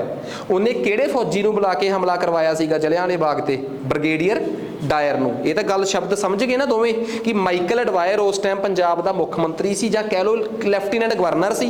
उन्हें किहड़े अफसर तो हमला करवाया सी? ब्रिगेडियर डायर तो। ते माइकल एडवायर जिहड़ा सी वो पंजाब का ਲੈਫਟੀਨੈਂਟ गवर्नर सी। पंजाब के लोगों का सब तो वड्डा गुस्सा पता की सीगा कि पंजाब एड्डी वड्डी प्रोविंस आ, साडा ਲੈਫਟੀਨੈਂਟ गवर्नर क्यों आ, साडे मुख मंत्री नूं गवर्नर का अहुदा क्यों नहीं दिता होया? तां पंजाब के लोग इस गल तो भी नाराज़ सी। इसे हफड़ा दफड़ी च जदों पंजाब के ਲੈਫਟੀਨੈਂਟ गवर्नर ने आ नीच हरकत करती, फिर उन्होंने 1 साल बाद बदल ही दिता गया, उन्होंने पंजाब चों वापस भेज दिता गया ते पंजाब च एडवर्ड नाम का, सर एडवर्ड नाम का नवां ਲੈਫਟੀਨੈਂਟ गवर्नर आ गया। तुसी कहोगे मैं पंजाब के उस वेले दे ਲੈਫਟੀਨੈਂਟ गवर्नर के बदलण की कहानी क्यों सुना रहा? क्योंकि ये भी अजकल पेपरां च आउंदी आ, आऊगी, आई नहीं हजे तक। की आऊगा पेपर च कि पंजाब च माइकल एडवायर तो बाद किहड़ा ਲੈਫਟੀਨੈਂਟ गवर्नर आया? नहीं, ये नहीं आऊगा, कुछ होर आऊगा। जो भी आऊगा वो आपां इत्थे ध्यान नाल पढ़ांगे। पर ये समझो कि इन्हां समयां च पंजाब के ਲੈਫਟੀਨੈਂਟ गवर्नर जानी कि मुख मंत्री नूं अंग्रेज बदल रहे आ। स्टोरी समझ आ गई? तां जिहड़ा नवां मुख मंत्री पंजाब दा आया वो महंतां दे बहुत नेड़े सी, महंतों नूं अंदर खाते पैसा दिंदे सी। ये कदी ना कह दिओ कि महंत जिहड़े सी अंग्रेज़ां दी खजाने च पैसा जमा कराउंदे सी ना, मुख मंत्री तक जां ਲੈਫਟੀਨੈਂਟ गवर्नर तक रिश्वत जाती सी। सो वो रिश्वत के चक्कर च कदे नहीं सी चाहते कि गुरुद्वारे महंतां दे कोलों निकल जाण, वो चाहते सी गुरुद्वारे इन्हां दे कंट्रोल च रहण। कहंदे आ जदों सिखां ने मन बना लिया तां ਜਿਹੜਾ ਉਹ ਸੀਗਾ पंजाब का ਲੈਫਟੀਨੈਂਟ गवर्नर एडवर्ड, ਉਹਨੇ ना कई ਰਾਜਿਆਂ ਨਾਲ ਗੱਲ ਕੀਤੀ ਸਿੱਖਾਂ ਦਿਆਂ ਨਾਲ, ਜਿਵੇਂ ਰੀਪੂ ਦਮਨ ਤੇ ਪਟਿਆਲੇ ਵਾਲਾ ਰਾਜਾ। ਕਹਿੰਦਾ ਮੰਨ ਲਓ ਜੇ ਸਿੱਖਾਂ ਨੇ महंत ਤੇ कब्जा करता कि ਤੁਸੀਂ ਲੋਕਾਂ ਨੂੰ ਇਹ ਕਹਿ ਦੋਗੇ कि ਬਈ ਸਿੱਖ ਜਿਹੜੇ ਆ ਉਹ ਹਿੰਸਕ ਨਾ ਹੋਣ, ਤਾਂ ਪਟਿਆਲੇ ਵਾਲੇ ਰਾਜੇ ਨੇ ਤੇ ਰੀਪੂ ਦਮਨ ਦੋਵਾਂ ਨੇ ਜਵਾਬ ਦੇਤਾ ਕਿ ਸਾਡੇ ਕੋਲੋਂ ਨਹੀਂ ਇਹ ਕਿਹਾ ਜਾਣਾ, ਲੋਕਾਂ ਨੇ ਵਿੱਚ ਹੀ ਸਾਨੂੰ ਘੜੀਸ ਲੈਣਾ ਕਿ ਤੁਸੀਂ ਇਹੋ ਜਿਹੇ ਕਿਹੜੇ ਸਿੱਖ ਹੋ। ਪਟਿਆਲੇ ਵਾਲਾ ਰਾਜਾ ਤੇ ਨਾਭੇ ਵਾਲਾ ਰਾਜਾ ਵੀ ਇਸ ਚੀਜ਼ ਤੋਂ ਸਾਈਡ ਤੇ ਹੋ ਗਏ ਤੇ ਉਹਨਾਂ ਨੇ ਅੰਗਰੇਜ਼ਾਂ ਨੂੰ ਦੱਸਣ ਦੇ ਨਾਲ ਨਾਲ महंत ਨੂੰ ਵੀ ਇੱਕ ਇਸ਼ਾਰਾ ਕਰਤਾ ਕਿ ਜਿੰਨੀਆਂ ਸਾਡੇ ਤੱਕ ਖਬਰਾਂ ਆ ਰਹੀਆਂ ਨਾ ਤਾਂ ਗੁਰਦੁਆਰਾ ਛੱਡ ਦੇ, ਤੇਰਾ ਭਲਾ ਹੋਊਗਾ ਇਹਦੇ 'ਚ। बस महंत नारायण दास गुरुद्वारा छड्डण दे पक्ष च नहीं सी। इत्थों फिर दो जाणियां ने करतार सिंह झब्बर ते लक्ष्मण सिंह प्लान करदे आ कि असीं अगले दिन सवेरे जथा लैके जावांगे। ये खबर जदों महंत नारायण दास कोल पहुँच जाती है, वो अंदर अपने प्राइवेट जिहड़ी टीम हुंदी आ, आर्मी हुंदी आ, उहनूं हथियारां नाल लैस करके गुरुद्वारे च खिलार लैंदा। जदों बंदा एंड च जाके बौंदल जी जिवें वो काम कर लैंदा है। ਤਾਂ ਇਹ ਖਬਰ ਸਿੱਖਾਂ ਨੂੰ ਵੀ ਪਹੁੰਚ ਗਈ। ਕਹਿੰਦੇ ਆ ਕਿ ਕਿਸੇ ਚੌਂਕ ਤੇ ਇਕੱਠੇ ਹੋਣਾ ਸੀ ਅੰਮ੍ਰਿਤਸਰ ਦੇ ਨੇੜੇ, ਜਿੱਥੋਂ ਇਹ ਜਥਾ ਨਨਕਾਣਾ ਸਾਹਿਬ ਵੱਲ ਜਾਣਾ ਸੀਗਾ। ਉੱਥੇ ਲక్ష్మణ ਸਿੰਘ ਤੇ ਕਰਤਾਰ ਸਿੰਘ ਝੱਬਰ ਹੋਣਾ ਦੀ ਦੋਵਾਂ ਦੇ ਜੋ ਜਿਹੜੇ ਜਥੇ ਸੀ, ਜਥੇ ਸਮਝਦੇ ਹੋ, ਗਰੁੱਪ ਆਫ ਆਰਮੀ ਜਾਂ ਟੀਮ, ਉਹਨਾਂ ਨੇ ਇਕੱਠੇ ਹੋਣਾ ਸੀਗਾ। ਤਾਂ ਲక్ష్మణ ਸਿੰਘ ਵਾਲਾ ਜਥਾ ਉੱਥੇ ਪਹੁੰਚ ਗਿਆ, ਕਰਤਾਰ ਸਿੰਘ ਦੇ ਜਥੇ ਨੂੰ ਖਬਰ ਮਿਲ ਗਈ ਤਾਂ ਉਹਨਾਂ ਨੇ ਕਿਹਾ ਕਿ ਰੋਕੋ ਉਹਨਾਂ ਨੂੰ ਵੀ ਜਾ ਕੇ ਕਿ ਆਪਾਂ ਇਸ ਜਿਹੜਾ ਉੱਥੇ ਆਪਾਂ ਜਾ ਕੇ ਇਕੱਠ ਕਰਨਾ ਹੈ ਉਹਨੂੰ ਰੋਕਣਾ ਹੈ, ਕਿਉਂਕਿ ਆਪਾਂ ਹਥਿਆਰਾਂ ਤੋਂ ਬਿਨਾਂ ਹੈ, ਉਹ ਅੱਗੇ ਹਥਿਆਰ ਚੱਕੀ ਬੈਠੇ ਆ। ਕਹਿੰਦੇ ਆ ਕਿ ਸ਼ਾਇਦ ਨਾ ਉੱਥੇ ਇਹ ਗੱਲ ਹੋਈ ਕਿ ਚਲੋ ਜਿੰਨਾ ਚਿਰ ਕਰਤਾਰ ਸਿੰਘ ਹੋਣ ਵਾਲਾ ਜਥਾ ਨਹੀਂ ਆਉਂਦਾ ਆਪਾਂ ਉਹਨਾਂ ਚਿਰ ਅਰਦਾਸ ਕਰਦੇ ਹਾਂ। ਉਹਨਾਂ ਨੇ ਅਰਦਾਸ ਕੀਤੀ, ਥੋੜ੍ਹੇ ਚਿਰ ਬਾਅਦ ਮੈਸੇਜ ਕਨਵੇ ਕਰਤਾ, ਕਹਿੰਦੇ ਕਿ ਮੰਨ ਗਏ ਕਿ ਅਸੀਂ ਸਾਨੂੰ ਮੈਸੇਜ ਮਿਲ ਗਿਆ ਤੁਹਾਡਾ, ਪਰ ਸਿੱਖ ਧਰਮ ਦੇ ਅਸੂਲਾਂ ਦੇ ਖਿਲਾਫ ਹੋ ਜਾਊਗਾ ਜੇ ਅਸੀਂ ਅਰਦਾਸ ਕਰਨ ਤੋਂ ਬਾਅਦ ਵੀ ਰੁਕ ਗਏ। ਸਿੱਖ ਧਰਮ 'ਚ ਜੇ ਅਰਦਾਸ ਇੱਕ ਮਰਿਆਦਾ ਹੈ ਕਿ ਅਰਦਾਸ ਹੋ ਗਈ ਕਿਸੇ ਕੰਮ ਲਈ ਤਾਂ ਉਸ ਕੰਮ ਨੂੰ ਪੂਰਾ ਕੀਤਾ ਜਾਊਗਾ।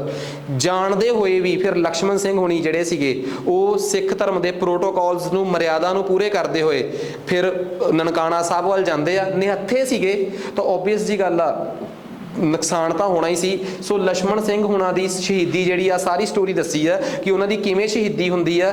ਇਸ ਤੋਂ ਅਗਲੇ ਦਿਨ ਸਿੱਖ ਇੰਨੇ ਕੁ ਗੁੱਸੇ 'ਚ ਹੁੰਦੇ ਆ ਕਿ ਫਿਰ ਪੂਰੇ ਦਾ ਪੂਰਾ ਅੰਮ੍ਰਿਤਸਰ ਜ਼ਿਲ੍ਹਾ ਕਰਤਾਰ ਸਿੰਘ ਝੱਬਰ ਹੋਣਾ ਦੇ ਨਾਲ ਤੇ ਡਿਪਟੀ ਕਮਿਸ਼ਨਰ ਹੋਣਾ ਦੇ ਨਾਲ ਮਹੰਤ ਕੋਲ ਜਾਂਦਾ ਹੈ। ਮਹੰਤ ਤੋਂ ਚਾਬੀਆਂ ਲਈਆਂ ਜਾਂਦੀਆਂ, ਉਹਦੇ ਤੇ ਕਾਫੀ ਵਾਇਲੈਂਸ ਨਾਲ ਹਮਲਾ ਵੀ ਹੁੰਦਾ ਹੈ ਤੇ ਅੰਗਰੇਜ਼ ਉਹਨੂੰ ਬੜੇ ਔਖੇ ਤਰੀਕੇ ਨਾਲ ਪ੍ਰੋਟੈਕਟ ਕਰਕੇ ਬਚਾ ਕੇ ਅਰੈਸਟ ਕਰਕੇ ਲੈ ਜਾਂਦੇ ਆ। ਸੋ ਇਸ ਤਰੀਕੇ ਨਾਲ ਨਨਕਾਣਾ ਸਾਹਿਬ ਦੀਆਂ ਚਾਬੀਆਂ ਜਿਹੜੀਆਂ ਸੀ ਜਾਂ ਜਥਾ ਨਨਕਾਣਾ ਸਾਹਿਬ ਦਾ ਜਿਹੜਾ ਗੁਰਦੁਆਰਾ ਸੀ ਉਹ ਮਹੰਤਾਂ ਦੇ ਕਬਜ਼ੇ 'ਚੋਂ ਸਿੱਖਾਂ ਨੇ ਆਪਣੇ ਕੰਟਰੋਲ 'ਚ ਇਸ ਤਰੀਕੇ ਨਾਲ ਲਿਆ। ਕਹਾਣੀ ਕਲੀਅਰ ਆ ਜਾਓ ਅਗਲੇ ਪੁਆਇੰਟ ਤੇ। ਇਸ ਤੋਂ ਬਾਅਦ ਆਉਂਦਾ ਹੈ ਜੀ ਚਾਬੀਆਂ ਦਾ ਮੋਰਚਾ। ਇਹ ਜਿਹੜਾ ਚਾਬੀਆਂ ਦਾ ਮੋਰਚਾ ਹੈ ਨਾ, ਇਸ ਚਾਬੀਆਂ ਦੇ ਮੋਰਚੇ ਦਾ ਕੰਟੈਕਸਟ ਸੁਣਨਾ ਬਹੁਤ ਜ਼ਰੂਰੀ ਆ। ਇਹ ਸਾਰੀਆਂ ਘਟਨਾਵਾਂ 1920 ਤੇ 21 ਦੀਆਂ ਹੈ। ਅੰਗਰੇਜ਼ਾਂ ਨੇ ਜਦੋਂ 1919 ਚ ਅਕਾਲ ਤਖਤ ਤੇ ਨਾਲ ਸੰਬੰਧਿਤ ਇੱਕ ਕੰਟਰੋਵਰਸੀ ਹੋ ਗਈ ਸੀ ਨਾ ਕਿ ਅਰੂੜ ਸਿੰਘ ਨੇ ਮਾਈਕਲ ਐਡਵਾਇਰ ਗਲਤੀ ਨਾਲ ਨਿਕਲ ਜਾਂਦਾ ਮੇਰੇ ਮੂੰਹ ਤੋਂ, ਜਨਰਲ ਡਾਇਰ, ਜਿਹਨੂੰ ਮੈਂ ਬ੍ਰਿਗੇਡੀਅਰ ਡਾਇਰ ਕਹਿੰਦਾ ਕਿਉਂਕਿ ਮੈਂ ਅਕਸਰ ਇਹ ਕਹਿੰਦਾ ਹੁੰਦਾ ਕਿ ਉਸ ਬੰਦੇ ਦਾ ਨਾਮ ਜਿਹੜਾ ਸੀ ਜਰਨਲ ਨਹੀਂ ਸੀ, ਉਹ ਆਰਮੀ 'ਚ ਬ੍ਰਿਗੇਡੀਅਰ ਦੀ ਪੋਸਟ ਤੇ ਸੀ ਜਲੰਧਰ ਕੈਂਟ 'ਚ। ਪਤਾ ਨਹੀਂ ਉਹਨੂੰ ਆਪਾਂ ਜਰਨਲ ਡਾਇਰ ਕਿਉਂ ਕਹਿ ਦਿੰਦੇ ਆ, ਅਸਲ 'ਚ ਬ੍ਰਿਗੇਡੀਅਰ ਡਾਇਰ ਸੀਗਾ, ਬ੍ਰਿਗੇਡੀਅਰ ਦੇ ਰੈਂਕ ਤੇ ਸੀਗਾ। ਉਹਨੂੰ ਜਦੋਂ ਸਿਰੋਪਾਓ ਦਿੱਤਾ ਗਿਆ ਤਾਂ ਉਸ ਤੋਂ ਬਾਅਦ ਸਿੱਖ ਇੰਨੇ ਕੁ ਅਗਰੈਸਿਵ ਹੋ ਗਏ ਸੀ ਕਿ ਸਿੱਖ ਗੁਰਦੁਆਰੇ ਦਾ ਕੰਟਰੋਲ ਤਾਂ ਸਿੱਖਾਂ ਕੋਲ ਜਲਦੀ ਆ ਗਿਆ, 1919 'ਚ ਹੀ ਆ ਗਿਆ ਸੀ। ਪਰ ਅੰਗਰੇਜ਼ ਇਹਦੇ ਜਿਹੜੀ ਟ੍ਰੈਜ਼ਰੀ ਸੀ ਨਾ, ਕੀ ਹੁੰਦੀ ਆ ਉਹ ਪੰਜਾਬੀ 'ਚ ਆਪਾਂ ਕੀ ਕਹਿੰਦੇ ਟ੍ਰੈਜ਼ਰੀ ਨੂੰ, ਗੋਲਕ, ਜਾਂ ਆਪਾਂ ਕਹਿ ਲਈਏ ਕਿ ਫਾਈਨੈਂਸ਼ੀਅਲ ਜੋ ਢਾਂਚਾ ਸੀਗਾ, ਪੈਸੇ ਵਾਲਾ ਸਿਸਟਮ ਸੀ ਜੋ, ਉਹਦੇ ਤੇ ਕਬਜ਼ਾ, ਗੋਲਕ ਕਹਿ ਲਓ ਜਾਂ ਟ੍ਰੈਜ਼ਰੀ ਨੂੰ ਪੰਜਾਬੀ 'ਚ ਆਪਾਂ ਇੱਕ ਸ਼ਬਦ ਵਰਤਦੇ ਹੁੰਦੇ ਆ, ਹਾਂਜੀ ਖਜ਼ਾਨੇ ਦਾ ਕੰਟਰੋਲ ਕਿਹਨਾਂ ਦੇ ਹੱਥ 'ਚ ਸੀ? ਅੰਗਰੇਜ਼ਾਂ ਦੇ। ਕਿਵੇਂ ਕਿ ਉੱਥੇ ਕੋਈ ਅੰਗਰੇਜ਼ ਖਜ਼ਾਨਾ ਦੇਖਦਾ ਸੀ? ਐਵੇਂ ਨਹੀਂ। ਜਿਹੜੇ ਉੱਥੇ ਉਹਦੀ ਅਫਸਰ ਦੀ ਡਿਊਟੀ ਲਾਈ ਸੀਗੀ, ਜਿਹੜੇ ਸਿੱਖ ਦੀ ਡਿਊਟੀ ਲਾਈ ਸੀਗੀ, ਉਹ ਪ੍ਰੋ ਬ੍ਰਿਟਿਸ਼ ਸੀਗੇ, ਬਸ ਇਹ ਫਰਕ ਸੀਗਾ। ਸੋ ਇੱਥੇ ਆ ਕੇ ਸਿੱਖਾਂ 'ਚ ਵਿਵਾਦ ਹੋ ਗਿਆ ਕਿ ਇਕੱਲੇ ਗੁਰਦੁਆਰੇ ਨਹੀਂ, ਖਜ਼ਾਨੇ ਦੀਆਂ ਚਾਬੀਆਂ ਵੀ ਸਾਨੂੰ ਚਾਹੀਦੀਆਂ। ਬਸ ਇਸੇ ਕਰਕੇ ਇਸ ਮੋਰਚੇ ਦਾ ਨਾਮ ਕੀ ਪਿਆ ਹੈ? ਚਾਬੀਆਂ ਵਾਲਾ ਮੋਰਚਾ। ਆ ਸੋ ਸਮਝ ਆ ਗਈ ਚੀਜ਼।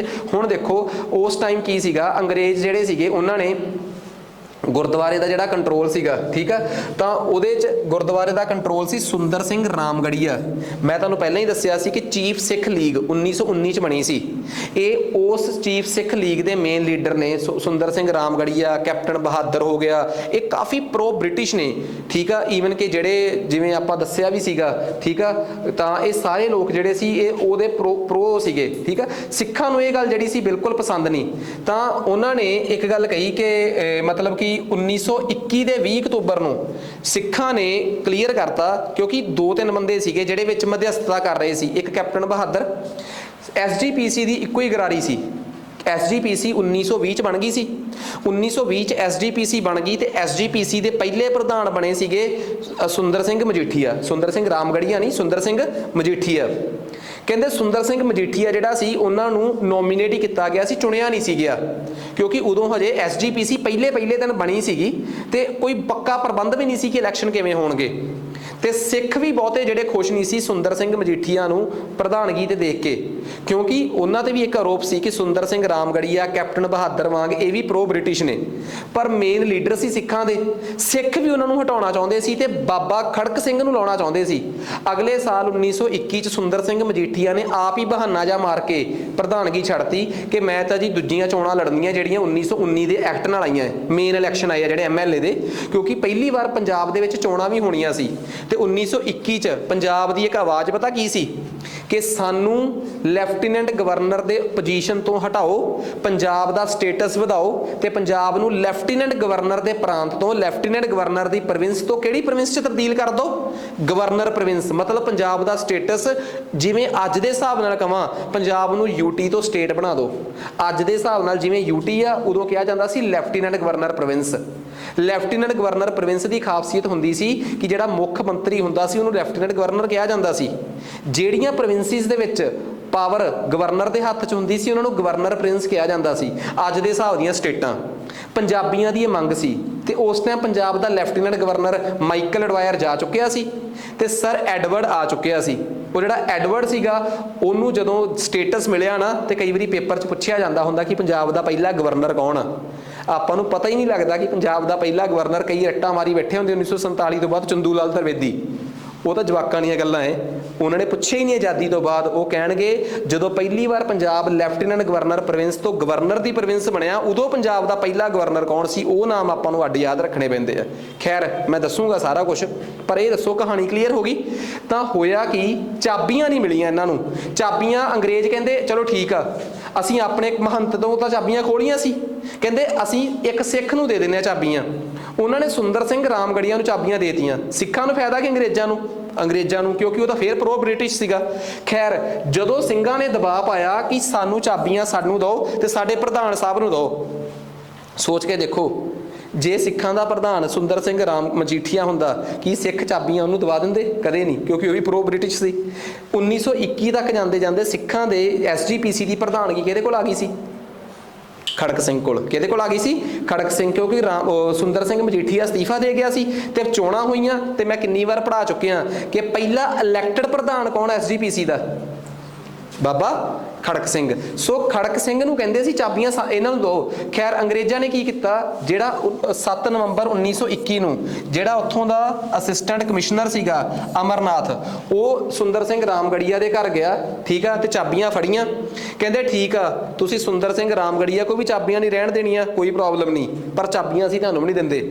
ਸਾਂਝੇ ਤੌਰ ਤੇ ਜਿੰਨਾ ਚਿਰ ਕਿਦਾ ਫੈਸਲਾ ਨਹੀਂ ਹੁੰਦਾ ਉਹਨਾਂ ਚਿਰ ਅਸੀਂ ਕੈਪਟਨ ਬਹਾਦਰ ਨੂੰ ਚਾਬੀਆਂ ਦੇ ਦਿੰਦੇ ਆ, ਠੀਕ ਆ, ਨਿਊਟਰਲ ਬੰਦਾ ਹੈ।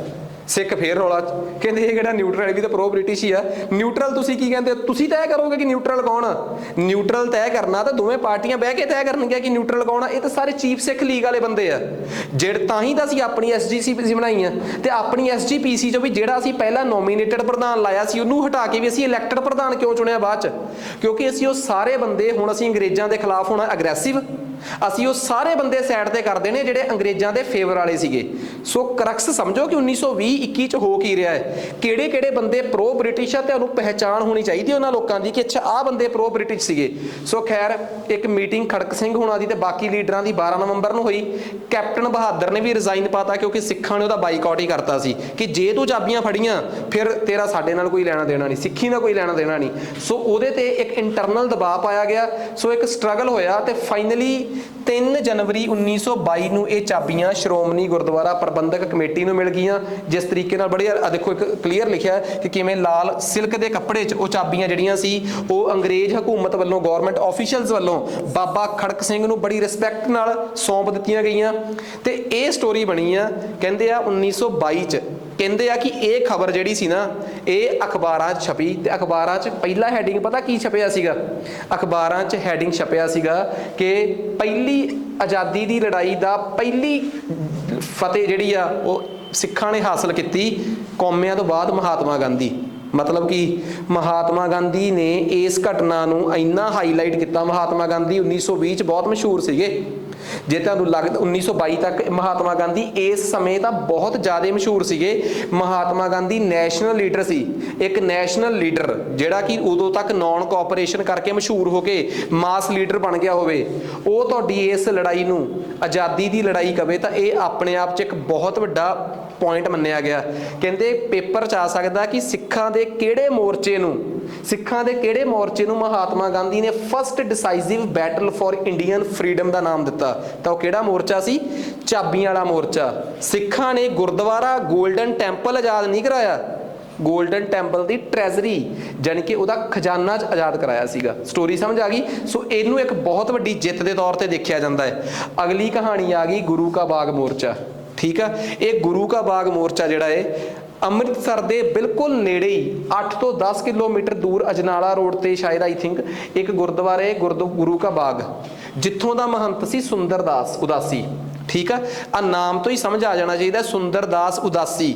ਉਦਾਸੀ ਸੈਕਟ ਗੁਰੂ ਨਾਨਕ ਦੇਵ ਜੀ ਦੇ ਬੇਟਾ ਜੀ ਨੇ ਚਲਾਇਆ ਸੀ। ਇਹ ਸਾਰੇ ਲੋਕ ਉਹੀ ਨੇ ਜਿਨ੍ਹਾਂ ਬਾਰੇ ਪਿਛਲੇ ਲੈਕਚਰ 'ਚ ਪੜ੍ਹਾਇਆ ਗਿਆ ਸੀ। ਗੁਰੂ ਨਾਨਕ ਦੇਵ ਜੀ ਦੇ ਵਾਰਸ, ਕੋਈ ਭਾਈ ਮੀਣਾ ਜੀ ਦੇ ਵਾਰਸ, ਕੋਈ ਮਿਹਰਬਾਨ ਜੀ ਦੇ ਵਾਰਸ। ਇਹ ਕੌਣ ਨੇ ਸਾਰੇ ਲੋਕ? ਜਿਹੜੇ ਸਿੱਖ ਧਰਮ 'ਚ ਉਹ ਨੇ, ਸਿੱਖ ਗੁਰੂ ਦੇ ਪਰਿਵਾਰਾਂ 'ਚ ਉਹ ਨੇ ਜਿਨ੍ਹਾਂ ਦੇ ਨੂੰ ਗੁਰਗੱਦੀ ਗੁਰੂ ਸਾਹਿਬਾਨ ਨਹੀਂ ਦੇ ਕੇ ਗਏ। ਉਹ ਨੇ ਸਾਰੇ ਲੋਕ। ਉਹ ਬਾਹਰ ਵੱਖਰੇ ਸੈਕਟ ਬਣਾਉਂਦੇ ਗਏ, ਉਹੀ ਅੱਗੇ ਜਾ ਕੇ ਮਹੰਤ ਬਣ ਗਏ। ਕਹਿੰਦੇ ਗੁਰਦੁਆਰਾ ਤਾਂ ਉਹਨੇ ਸਰੈਂਡਰ ਕਰਤਾ, ਪਰ ਇੱਕ ਪ੍ਰੋਬਲਮ ਸੀ। ਗੁਰਦੁਆਰੇ ਦੇ ਜਿਹੜੀ ਬਾਹਰਲੇ ਪਾਸੇ ਜ਼ਮੀਨ ਸੀ ਨਾ ਗੁਰਦੁਆਰੇ ਦੀ, ਉਹ ਮਹੰਤ ਸਕੀਮ ਨਾਲ ਕੀ ਕਰ ਗਿਆ, ਜਦੋਂ ਗੁਰਦੁਆਰਾ ਉਹਦੇ ਅੰਡਰ ਹੁੰਦਾ ਸੀ ਨਾ, ਉਹ ਜ਼ਮੀਨ ਆਪਣੇ ਨਾਮ ਲਵਾ ਗਿਆ ਸੀ। ਜ਼ਮੀਨ ਉਹਦੇ ਆਪਣੇ ਨਾਮ ਸੀਗੀ, ਗੁਰਦੁਆਰੇ ਦੀ ਜ਼ਮੀਨ ਸੀ, ਲੋਕ ਤਾਂ ਗੁਰਦੁਆਰੇ ਨੂੰ ਸ਼ਰਧਾ ਨਾਲ ਚੜਾਉਂਦੇ ਸੀ। ਉਹਦੇ ਨਾਲੋਂ ਜਿਹੜੀ ਨੇੜੇ ਦੀ ਜ਼ਮੀਨ ਸੀ, ਜਦੋਂ ਗੁਰਦੁਆਰਾ ਛੱਡ ਗਿਆ ਕਹਿੰਦਾ ਜ਼ਮੀਨ ਨਹੀਂ ਛੱਡਣੀ ਮੈਂ।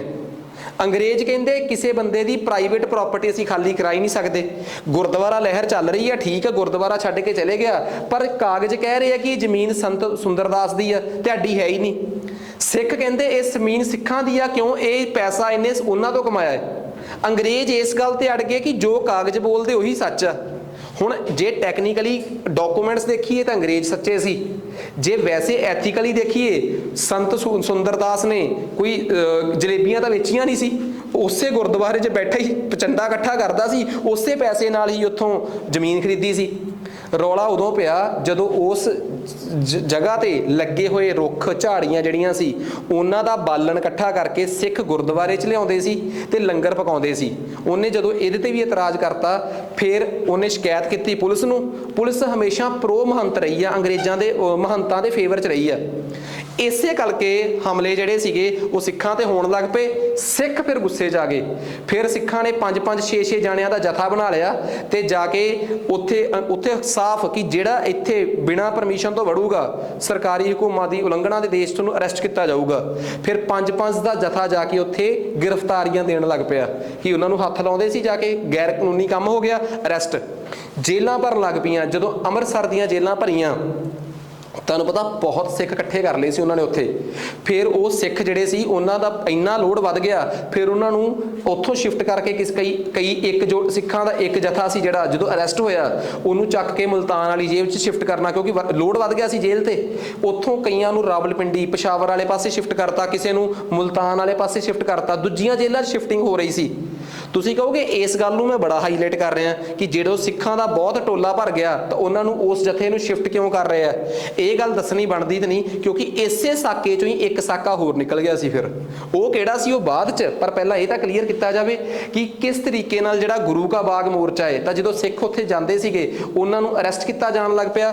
ਪੁਲਿਸ ਨੇ 5 ਸਿੱਖ ਅਰੈਸਟ ਕੀਤੇ ਤੇ ਉਹਨਾਂ ਤੇ ਮਤਲਬ ਕਿ ਕਹਿ ਲਓ ਕਿ ਗੁੰਡਾਗਰਦੀ ਦਾ ਜਿਹੜਾ ਸੀਗਾ, ਲੁੱਟ ਖੋਹ ਦਾ ਮੁਕੱਦਮੇ ਚਲਾਉਣੇ ਸ਼ੁਰੂ ਕਰਤੇ। ਇਸੇ ਤਰੀਕੇ ਨਾਲ ਸਿੱਖ ਜਿਹੜੇ ਸੀ ਉਹ ਲਗਾਤਾਰ ਮਤਲਬ ਹੋ ਗਏ। ਇਸ ਤੋਂ ਬਾਅਦ ਤੇਜਾ ਸਿੰਘ ਸਮੁੰਦਰੀ ਜਿਹੜੇ ਕਿ ਉਸ ਟਾਈਮ ਅਕਾਲੀ ਮੋਰਚੇ ਦੇ ਲੀਡਰ ਬਣ ਚੁੱਕੇ ਸੀਗੇ, ਮੇਨ ਲੀਡਰਾਂ ਚੋਂ ਫਿਰ ਇਹ ਅਕਾਲ ਤਖਤ ਦੇ ਜਥੇਦਾਰ ਬਣਦੇ ਆ, ਇਹ ਸਾਰੇ ਮੂਰਲਿਆਂ 'ਚ ਆ ਗਏ। ਫਿਰ ਹੁਣ ਇਹਨਾਂ ਦੇ ਅੰਡਰ ਪੂਰੇ ਤਰੀਕੇ ਨਾਲ ਮਤਲਬ ਕਿ ਕਹਿ ਲਓ ਕਿ ਮਾਹੌਲ ਬਣ ਗਿਆ। ਉਸ ਟਾਈਮ ਪੰਜਾਬ ਦਾ ਗਵਰਨਰ ਸੀਗਾ ਐਡਵਰਡ ਮੈਕਲਨ। ਇਹ ਉਹੀ ਨਾਮ ਆ ਜਿਹਦਾ ਨਾਮ ਤੁਸੀਂ ਯਾਦ ਕਰਨਾ, ਪੂਰਾ ਨਾਮ ਆ ਉਹਦਾ, ਐਡਵਰਡ ਮੈਲੇਗਨ, ਠੀਕ ਆ। ਹੀ ਵਾਸ ਦੀ first governor of Punjab, most important. ਤੁਸੀਂ ਕਹੋਗੇ ਇਹ ਪਹਿਲਾ ਗਵਰਨਰ ਕਿਵੇਂ ਹੋ ਸਕਦਾ ਹੈ? ਕਿਉਂਕਿ ਜਦੋਂ ਇਹ ਆਇਆ ਨਾ ਪੰਜਾਬ 'ਚ, ਇਹਦੇ ਵੇਲੇ ਹੀ ਪੰਜਾਬ ਦੇ ਵਿੱਚ ਲੈਫਟੀਨੈਂਟ ਗਵਰਨਰ ਦਾ ਅਹੁਦਾ ਜਿਹੜਾ ਸੀ ਖਤਮ ਕੀਤਾ ਗਿਆ ਤੇ ਲੈਫਟੀਨੈਂਟ ਗਵਰਨਰ ਦੇ ਅਹੁਦੇ ਨੂੰ ਕਿਹੜੇ ਅਹੁਦੇ 'ਚ ਕਨਵਰਟ ਕਰ ਦਿੱਤਾ ਗਿਆ? ਗਵਰਨਰ ਦੇ ਅਹੁਦੇ 'ਚ। ਉਸ ਕਾਇਦੇ ਨਾਲ ਇਹੀ ਉਹ ਸ਼ਖਸ ਆ ਜਿਹੜਾ ਪੰਜਾਬ ਦਾ ਪਹਿਲਾ ਗਵਰਨਰ ਬਣਦਾ ਹੈ, ਠੀਕ ਆ। ਸੋ ਇਹ ਗੱਲ ਸਮਝੋ ਇੱਕ ਗੱਲ। ਉਸ ਤੋਂ ਬਾਅਦ ਜਿਹੜਾ ਉਸ ਟਾਈਮ ਦਾ ਭਾਰਤ ਦਾ ਗਵਰਨਰ ਜਨਰਲ ਸੀ, ਮੈਂ ਅਕਸਰ ਕਹਿੰਦਾ ਹੁੰਦਾ ਕਿ ਕਈ ਵਾਰੀ ਨਾ ਲੋਕਾਂ ਨੂੰ ਜਿਹੜੇ ਤੁਹਾਡੇ ਚੋਂ ਹਿਸਟਰੀ ਨਹੀਂ ਪੜ੍ਹੇ ਉਹ ਤਾਂ ਭੁੱਲ ਜਾਣ, ਜਿਹੜੇ ਮਾਡਰਨ ਹਿਸਟਰੀ ਪੜ੍ਹੇ ਆ, ਮਾੜੀ ਮੋਟੀ ਜਾਣਕਾਰੀ ਹੈਗੀ ਆ, ਉਹਨਾਂ ਚੋਂ ਵੀ 95% ਨੂੰ ਨਹੀਂ ਪਤਾ ਹੁੰਦਾ ਕਿ 1921 ਤੋਂ ਲੈ ਕੇ 26 ਤੱਕ ਇੰਡੀਆ ਦਾ ਗਵਰਨਰ ਜਨਰਲ ਕੌਣ ਆ। ਤੇ ਮੈਂ ਬੜੀ ਵਾਰ ਰੱਟਾਂ ਮਰਾਉਣਾ ਹੁੰਦਾ, ਲਾਰਡ ਰੀਡਿੰਗ। ਕੀ ਨਾਮ ਆ ਜੀ? Lord reading. ਟੈਨਸ਼ਨ ਨਾ ਲਓ ਜਿਨ੍ਹਾਂ ਨੂੰ ਨਹੀਂ ਪਤਾ, ਕਿਉਂਕਿ ਇਹਦਾ ਮਾਡਰਨ ਹਿਸਟਰੀ ਦਾ ਟੌਪਿਕ ਆ, ਤਾਂ ਮਾਡਰਨ ਹਿਸਟਰੀ 'ਚ ਦੇਖਿਓ ਜਾ ਕੇ। Lord Reading was governor general of India. So ਮੇਰੇ ਕਹਿਣ ਦਾ ਮਤਲਬ ਸਿਰਫ ਇੰਨਾ ਕਾ ਕਿ ਲਾਰਡ ਰੀਡਿੰਗ ਜਿਹੜਾ ਸੀਗਾ ਉਹਦੇ ਨਾਲ ਗਵਰਨਰ ਦੀ ਮੀਟਿੰਗ ਹੋਈ, ਉਹਨੇ ਸਾਰਾ ਸਟੇਟਸ ਦੱਸਿਆ। ਤੇ ਜਦੋਂ ਸਿੱਖ ਲਗਾਤਾਰ ਹਮਲੇ ਦਾ ਸ਼ਿਕਾਰ ਹੋ ਰਹੇ ਸੀ, ਇਹ ਮੂਵਮੈਂਟ ਪੂਰੀ ਮਸ਼ਹੂਰ ਹੋ ਗਈ। ਤੇ ਇੱਕ ਸਰਕਾਰੀ ਅਫਸਰ ਜਿਹਦਾ ਸਿੱਖੀ 'ਚ ਬੜਾ ਵਿਸ਼ਵਾਸ ਸੀਗਾ, ਨਾਮ ਆ ਸੰਤ ਗੰਗਾ ਰਾਮ, ਮੋਸਟ ਇੰਪੋਰਟੈਂਟ ਗੱਲ ਆ, ਠੀਕ ਆ। ਉਹਨੇ ਕੀ ਕੀਤਾ? ਉਹਨੇ ਫਿਰ ਆ ਕੇ ਵਿੱਚ ਸੈਟਲਮੈਂਟ ਕਰਾਈ। ਬਹੁਤ ਅਮੀਰ ਬੰਦਾ ਸੀ, ਸਿੱਖੀ 'ਚ ਵਿਸ਼ਵਾਸ ਹੋਣ ਕਰਕੇ ਉਹਨੇ ਫਿਰ ਪਤਾ ਕੀ ਕੀਤਾ? ਲੀਗਲ ਤੌਰ ਤੇ ਅੰਗਰੇਜ਼ਾਂ ਨਾਲ ਸਮਝੌਤਾ ਕੀਤਾ ਤੇ ਸੁੰਦਰਦਾਸ ਨੂੰ ਕਿਹਾ ਕਿ ਠੀਕ ਆ, ਇਹ ਜ਼ਮੀਨ ਤਾਂ ਹੁਣ ਗੁਰਦੁਆਰੇ ਦੇ ਨਾਲ ਆ ਤੇ ਸਾਨੂੰ ਹੀ ਚਾਹੀਦੀ ਆ, ਸਾਨੂੰ ਨਹੀਂ। ਗੁਰਦੁਆਰਾ ਸਾਹਿਬ ਦੀ ਜ਼ਮੀਨ ਆ, ਇਹ ਗੁਰਦੁਆਰੇ ਜੀ ਨੂੰ ਹੀ ਮਿਲੂਗੀ। ਫਿਰ ਉਹਦਾ ਇੱਕੋ ਹੀ ਹੱਲ ਕੱਢਿਆ ਗਿਆ ਕਿ ਇਹ ਜ਼ਮੀਨ ਤੂੰ ਲੀਗਲੀ ਵੇਚ ਦੇ ਸਾਨੂੰ। ठीक है। छोटा इन्होंने गंगा राम ने फिर वो जमीन सारी खरीद के जमीन जिहड़ी सी वो गुरुद्वारा दे नाम लवाई। फिर उस तो बाद अंग्रेज़ां ने वो सारे बंदी सारे अरेस्ट किए लोग जिहड़े सी वो रिहा किए। इस तरीके नाल जाके एक गुरु का बाग मोर्चा जिहड़ा सीगा उहदे च एक मध्यस्थता हुई ते ये सारा मोर्चा जिहड़ा है खत्म होया। आ गल दसो, आ सारी स्टोरी तुहानूं समझ आ जानी चाहिए। 1923 तक जाते जाते इस मोर्चे च फिर हौली हौली जाके डाउनफॉल आया। आ दसो गल क्लीयर, किसी को कोई डाउट? इस तो बाद आ अगला कोई मोर्चा तो नहींगा, पर इनू साका कहा जाऊगा। मोर्चा नहीं कहांगे, इनू कहांगे घटना, इंसीडेंट, ते बहुत दुर्घटना ही कहांगे, घटना भी नहीं कह सकते। तुहानूं पता एक गुरु का बाग मोर्चा नाम का इंसीडेंट होया सीगा, मोर्चा लग्या सी जिहदे च सिखां नूं अरैसट कर करके कित्थों दी जेलां च भेजिया जा रहा सी, क्योंकि अमृतसर दीयां जेलां ओवरलोड हो चुकियां सी। मुल्तान ते रावलपिंडी आ जाओ ਉਹਦੇ ਨਾਲ ਹੀ ਸੰਬੰਧਿਤ ਆ मोर्चा। गुरु का बाग मोर्चा ਦੇ ਦੌਰਾਨ ਕਹਿੰਦੇ ਇਹ ਘਟਨਾ ਉਦੋਂ ਵਾਪਰੀ ਜਦੋਂ ਬਹੁਤ ਸਾਰੇ ਸਿੱਖਾਂ ਨੂੰ पेशावर ਦੇ ਬਿਲਕੁਲ ਕੰਢੇ ਤੇ ਇੱਕ ਸ਼ਹਿਰ ਆ ਅਟਕ ਦੀ ਜੇਲ੍ਹ ਦੇ ਵਿੱਚ ਸਿੱਖਾਂ ਨੂੰ ਲਿਜਾਇਆ ਜਾ ਰਿਹਾ ਸੀ। ਰੌਲਾ ਕਿ ਸਿੱਖਾਂ ਨੂੰ ਅੰਮ੍ਰਿਤਸਰ ਤੋਂ ਅਟਕ ਲਿਜਾਇਆ ਜਾ ਰਿਹਾ ਸੀ, ਬਿਲਕੁਲ ਅਫਗਾਨਿਸਤਾਨ ਦੇ ਬਾਰਡਰ ਤੇ ਜੇਲ੍ਹ ਇੱਕ, ਕਿਉਂਕਿ ਅੰਮ੍ਰਿਤਸਰ ਦੀਆਂ ਜੇਲ੍ਹਾਂ ਓਵਰ ਕਰਾਊਡਡ ਹੋ ਚੁੱਕੀਆਂ ਸੀਗੀਆਂ। बहुत भीड़ ਅੰਮ੍ਰਿਤਸਰ ਦੀਆਂ ਜੇਲ੍ਹਾਂ 'ਚ ਹੋ ਚੁੱਕੀ ਸੀ। ਸੋ ਓਵਰ ਕਰਾਊਡਡ ਹੋਣ ਕਰਕੇ ਜਿਹੜੀਆਂ ਜੇਲ੍ਹਾਂ ਸੀਗੀਆਂ, ਓਵਰ ਕਰਾਊਡਡ ਜ਼ਿਆਦਾ ਹੋਣ ਕਰਕੇ ਉਹ ਜੇਲ੍ਹਾਂ ਅਟਕ ਦੀ ਜੇਲ੍ਹ 'ਚ ਜਦੋਂ ਸਿੱਖਾਂ ਨੂੰ ਸ਼ਿਫਟ ਕੀਤਾ ਜਾ ਰਿਹਾ ਸੀ ਤਾਂ ਉਹ ਟ੍ਰੇਨ ਜਿਹੜੀ ਸੀ ਨਾ ਉਹ ਪੰਜਾ ਸਾਹਿਬ 'ਚੋਂ ਕ੍ਰੋਸ ਹੋ ਕੇ ਲੰਘਣੀ ਸੀ। ਇਹ ਪੰਜਾ ਸਾਹਿਬ ਗੁਰਦੁਆਰਾ ਦਾ ਸੰਬੰਧ ਕੀ ਹੈ? ਪੰਜਾ ਸਾਹਿਬ ਗੁਰਦੁਆਰਾ ਪਾਕਿਸਤਾਨ ਦੇ ਬਿਲਕੁਲ ਉੱਪਰਲੇ ਬਾਰਡਰ ਤੇ ਹੈ, ਠੀਕ ਹੈ। ਸਵਾਤ ਦੀ ਵੈਲੀ 'ਚ, ਉੱਥੇ ਸਵਾਤ ਘਾਟੀ ਹੈ, ਇੱਕ ਸਵਾਤ ਵੈਲੀ ਹੈ। ਉਸ ਸ਼ਹਿਰ ਦਾ ਨਾਮ ਪੰਜਾ ਸਾਹਿਬ ਨੀਗਾ, इस पाकिस्तान च नाम है हसन अब्दाल, ठीक है। हसन अब्दाल के इलाके च पंजा साहब गुरुद्वारा है। सिख धर्म के पहले गुरु श्री गुरु नानक देव जी नाल संबंधित आ। जिहड़ी साखी प्रचारी जाती है, जिस साखी का जिक्र आता है वो ये आ कि इत्थे गुरु नानक देव जी की इंटरैक्शन एक बहुत इंटलैक्चुअल मुस्लिम जां इस्लामिक वली सीगे, वली कंधारी जिन्हां नाल होई। कहते गुरु जी तो डिबेट च हारन तो बाद उन्हें गुरु जी दे हमला करने की कोशिश की ते एक पत्थर उपरों सुट्टिया, ठीक है। तो वह पत्थर नूं गुरु जी ने पंजे नाल रोकिया सीगा ते इस करके उस जगह ते गुरुद्वारा सुशोभित आ पंजा साहब। स्टोरी तुहानूं पता होगी तो स्टोरी का अपने सिलेबस नाल कोई संबंध भी नहीं कि की सीगा, किवें मरदाने ने पानी की मंग की ते किस तरीके नाल गुरु नानक जी ने, वो सारा कॉन्टैक्सट साडे वास्ते पेपर के पॉइंट ऑफ व्यू नाल इरैलीवेंट आ। हाँ, सिख इतिहास नाल रिलेटेड वो आ साखियां बाबे सुणाउंदे अपने जिहड़े भी आ प्रचारक, वो अपना पॉइंट ये आ कि गुरुद्वारे की सिग्नीफिकेंस की है, ठीक है। सो उत्थे पंजा साहब गुरुद्वारा सुशोभित आ। उस गुरुद्वारे च कहते हैं कि उत्थों की सब तो हाईलाइटेड गल ये आ कि गुरु नानक देव जी ने मरदाने ने उत्थे गुरु नानक देव जी तो पानी मंगिया सीगा कि बाबा जी पानी, तो गुरु जी ने उन्होंने वली कंधारी की गुफा वाल कहा कि वो उत्थे सामने किसी लगता है कि कोई हैगा है, उत्थों पी लो। उन्हें जो डिनाई किया तो गुरु जी ने फिर पंजे नाल मतलब कि पैर नाल पार के पानी कढ़िया सीगा, उत्थों मरदाने नूं पानी पियाया, जिस गल तो वली कंधारी नाराज होया ते पत्थर सुट्टिया ते पंजा छपिया सी उहदे ते। सारी स्टोरी ये है। सिख धर्म सिख संगत 1922 च ये सोच रही है कि ये किवें हो सकता है, जिथे गुरु जी ने मरदाने नूं प्यासा नहीं जाण दिता, उत्थों भुखे प्यासे सिख जिहड़े आ कैदी जिहड़े आ वो किवें ट्रेन च क्रॉस कर जाण। तां एक मंग पत्तर उस टाइम की सरकार नूं दिता गया, एडवर्ड मैलेगन नूं दिता गया कि बई प्लीज़ होर कुछ नहीं, साडी जिम्मेवारी है कि जिन्ने सिख इत्थे आ सारे अगे भेजे जाणगे, बस उन्हां दे लंगर दा ते पानी की सेवा का, जल की सेवा का प्रबंध सानूं दिता जावे। इस गल नूं डिनाई कर दिता गया कि ये ट्रेन रावलपिंडी ही रुकूगी एक जगह ते, बस उत्थे ही जे कुछ हो सकता तो हो सकता, अटक तो पहला इहदा होर कोई स्टेशन नहीं हैगा, ये पंजा साहब नहीं रोकी जाऊगी ट्रेन। सो इत्थों जाके फिर एक जिहड़ा सिखां दा हिरदा जिहड़ा है वो वरुलदे रह जांदा, दुख हुंदा है। फिर सिख फैसला करते हैं कि असीं इस ट्रेन नूं किसी भी हालत च रोकांगे, उत्थे जिथे साडे गुरु ने मरदाने नूं प्यासा जां नहीं जाण दिता, असीं उत्थों किवें ट्रेन नूं भुखे प्यासे लोकां नूं जाण दईए। सो इत्थे जदों ट्रेन नूं रोकण वास्ते ट्रेन दे अगे लोक ਪੈ ਜਾਂਦੇ ਆ ਤਾਂ ਜਿਹੜੇ ਲੋਕ ਸ਼ਹੀਦ ਹੁੰਦੇ ਆ, ਭਾਈ ਕਰਮ ਸਿੰਘ ਜਿਹੜੇ ਸੀਗੇ, ਭਾਈ ਪ੍ਰਤਾਪ ਸਿੰਘ, ਸਰਦਾਰ ਗੰਗਾ ਸਿੰਘ ਤੇ ਹੋਰ ਕਈ ਸਿੱਖ ਸੀਗੇ ਜਿਹੜੇ, ਜਦੋਂ ਟ੍ਰੇਨ ਪਹਿਲੇ 2 ਜਣਿਆਂ ਨੂੰ ਕੱਟਦੀ ਆ ਨਾ ਤਾਂ ਕਹਿੰਦੇ ਆ ਕਿ ਟ੍ਰੇਨ ਦਾ ਡਰਾਈਵਰ ਘਬਰਾ ਜਾਂਦਾ ਹੈ ਤੇ ਬ੍ਰੇਕ ਲਾ ਦਿੰਦਾ ਹੈ। ਓਬਵੀਅਸ ਜੀ ਗੱਲ ਆ, ਕਿਉਂਕਿ ਬਹੁਤ ਵੱਡਾ ਹਾਦਸਾ ਹੋ ਰਿਹਾ ਸੀਗਾ।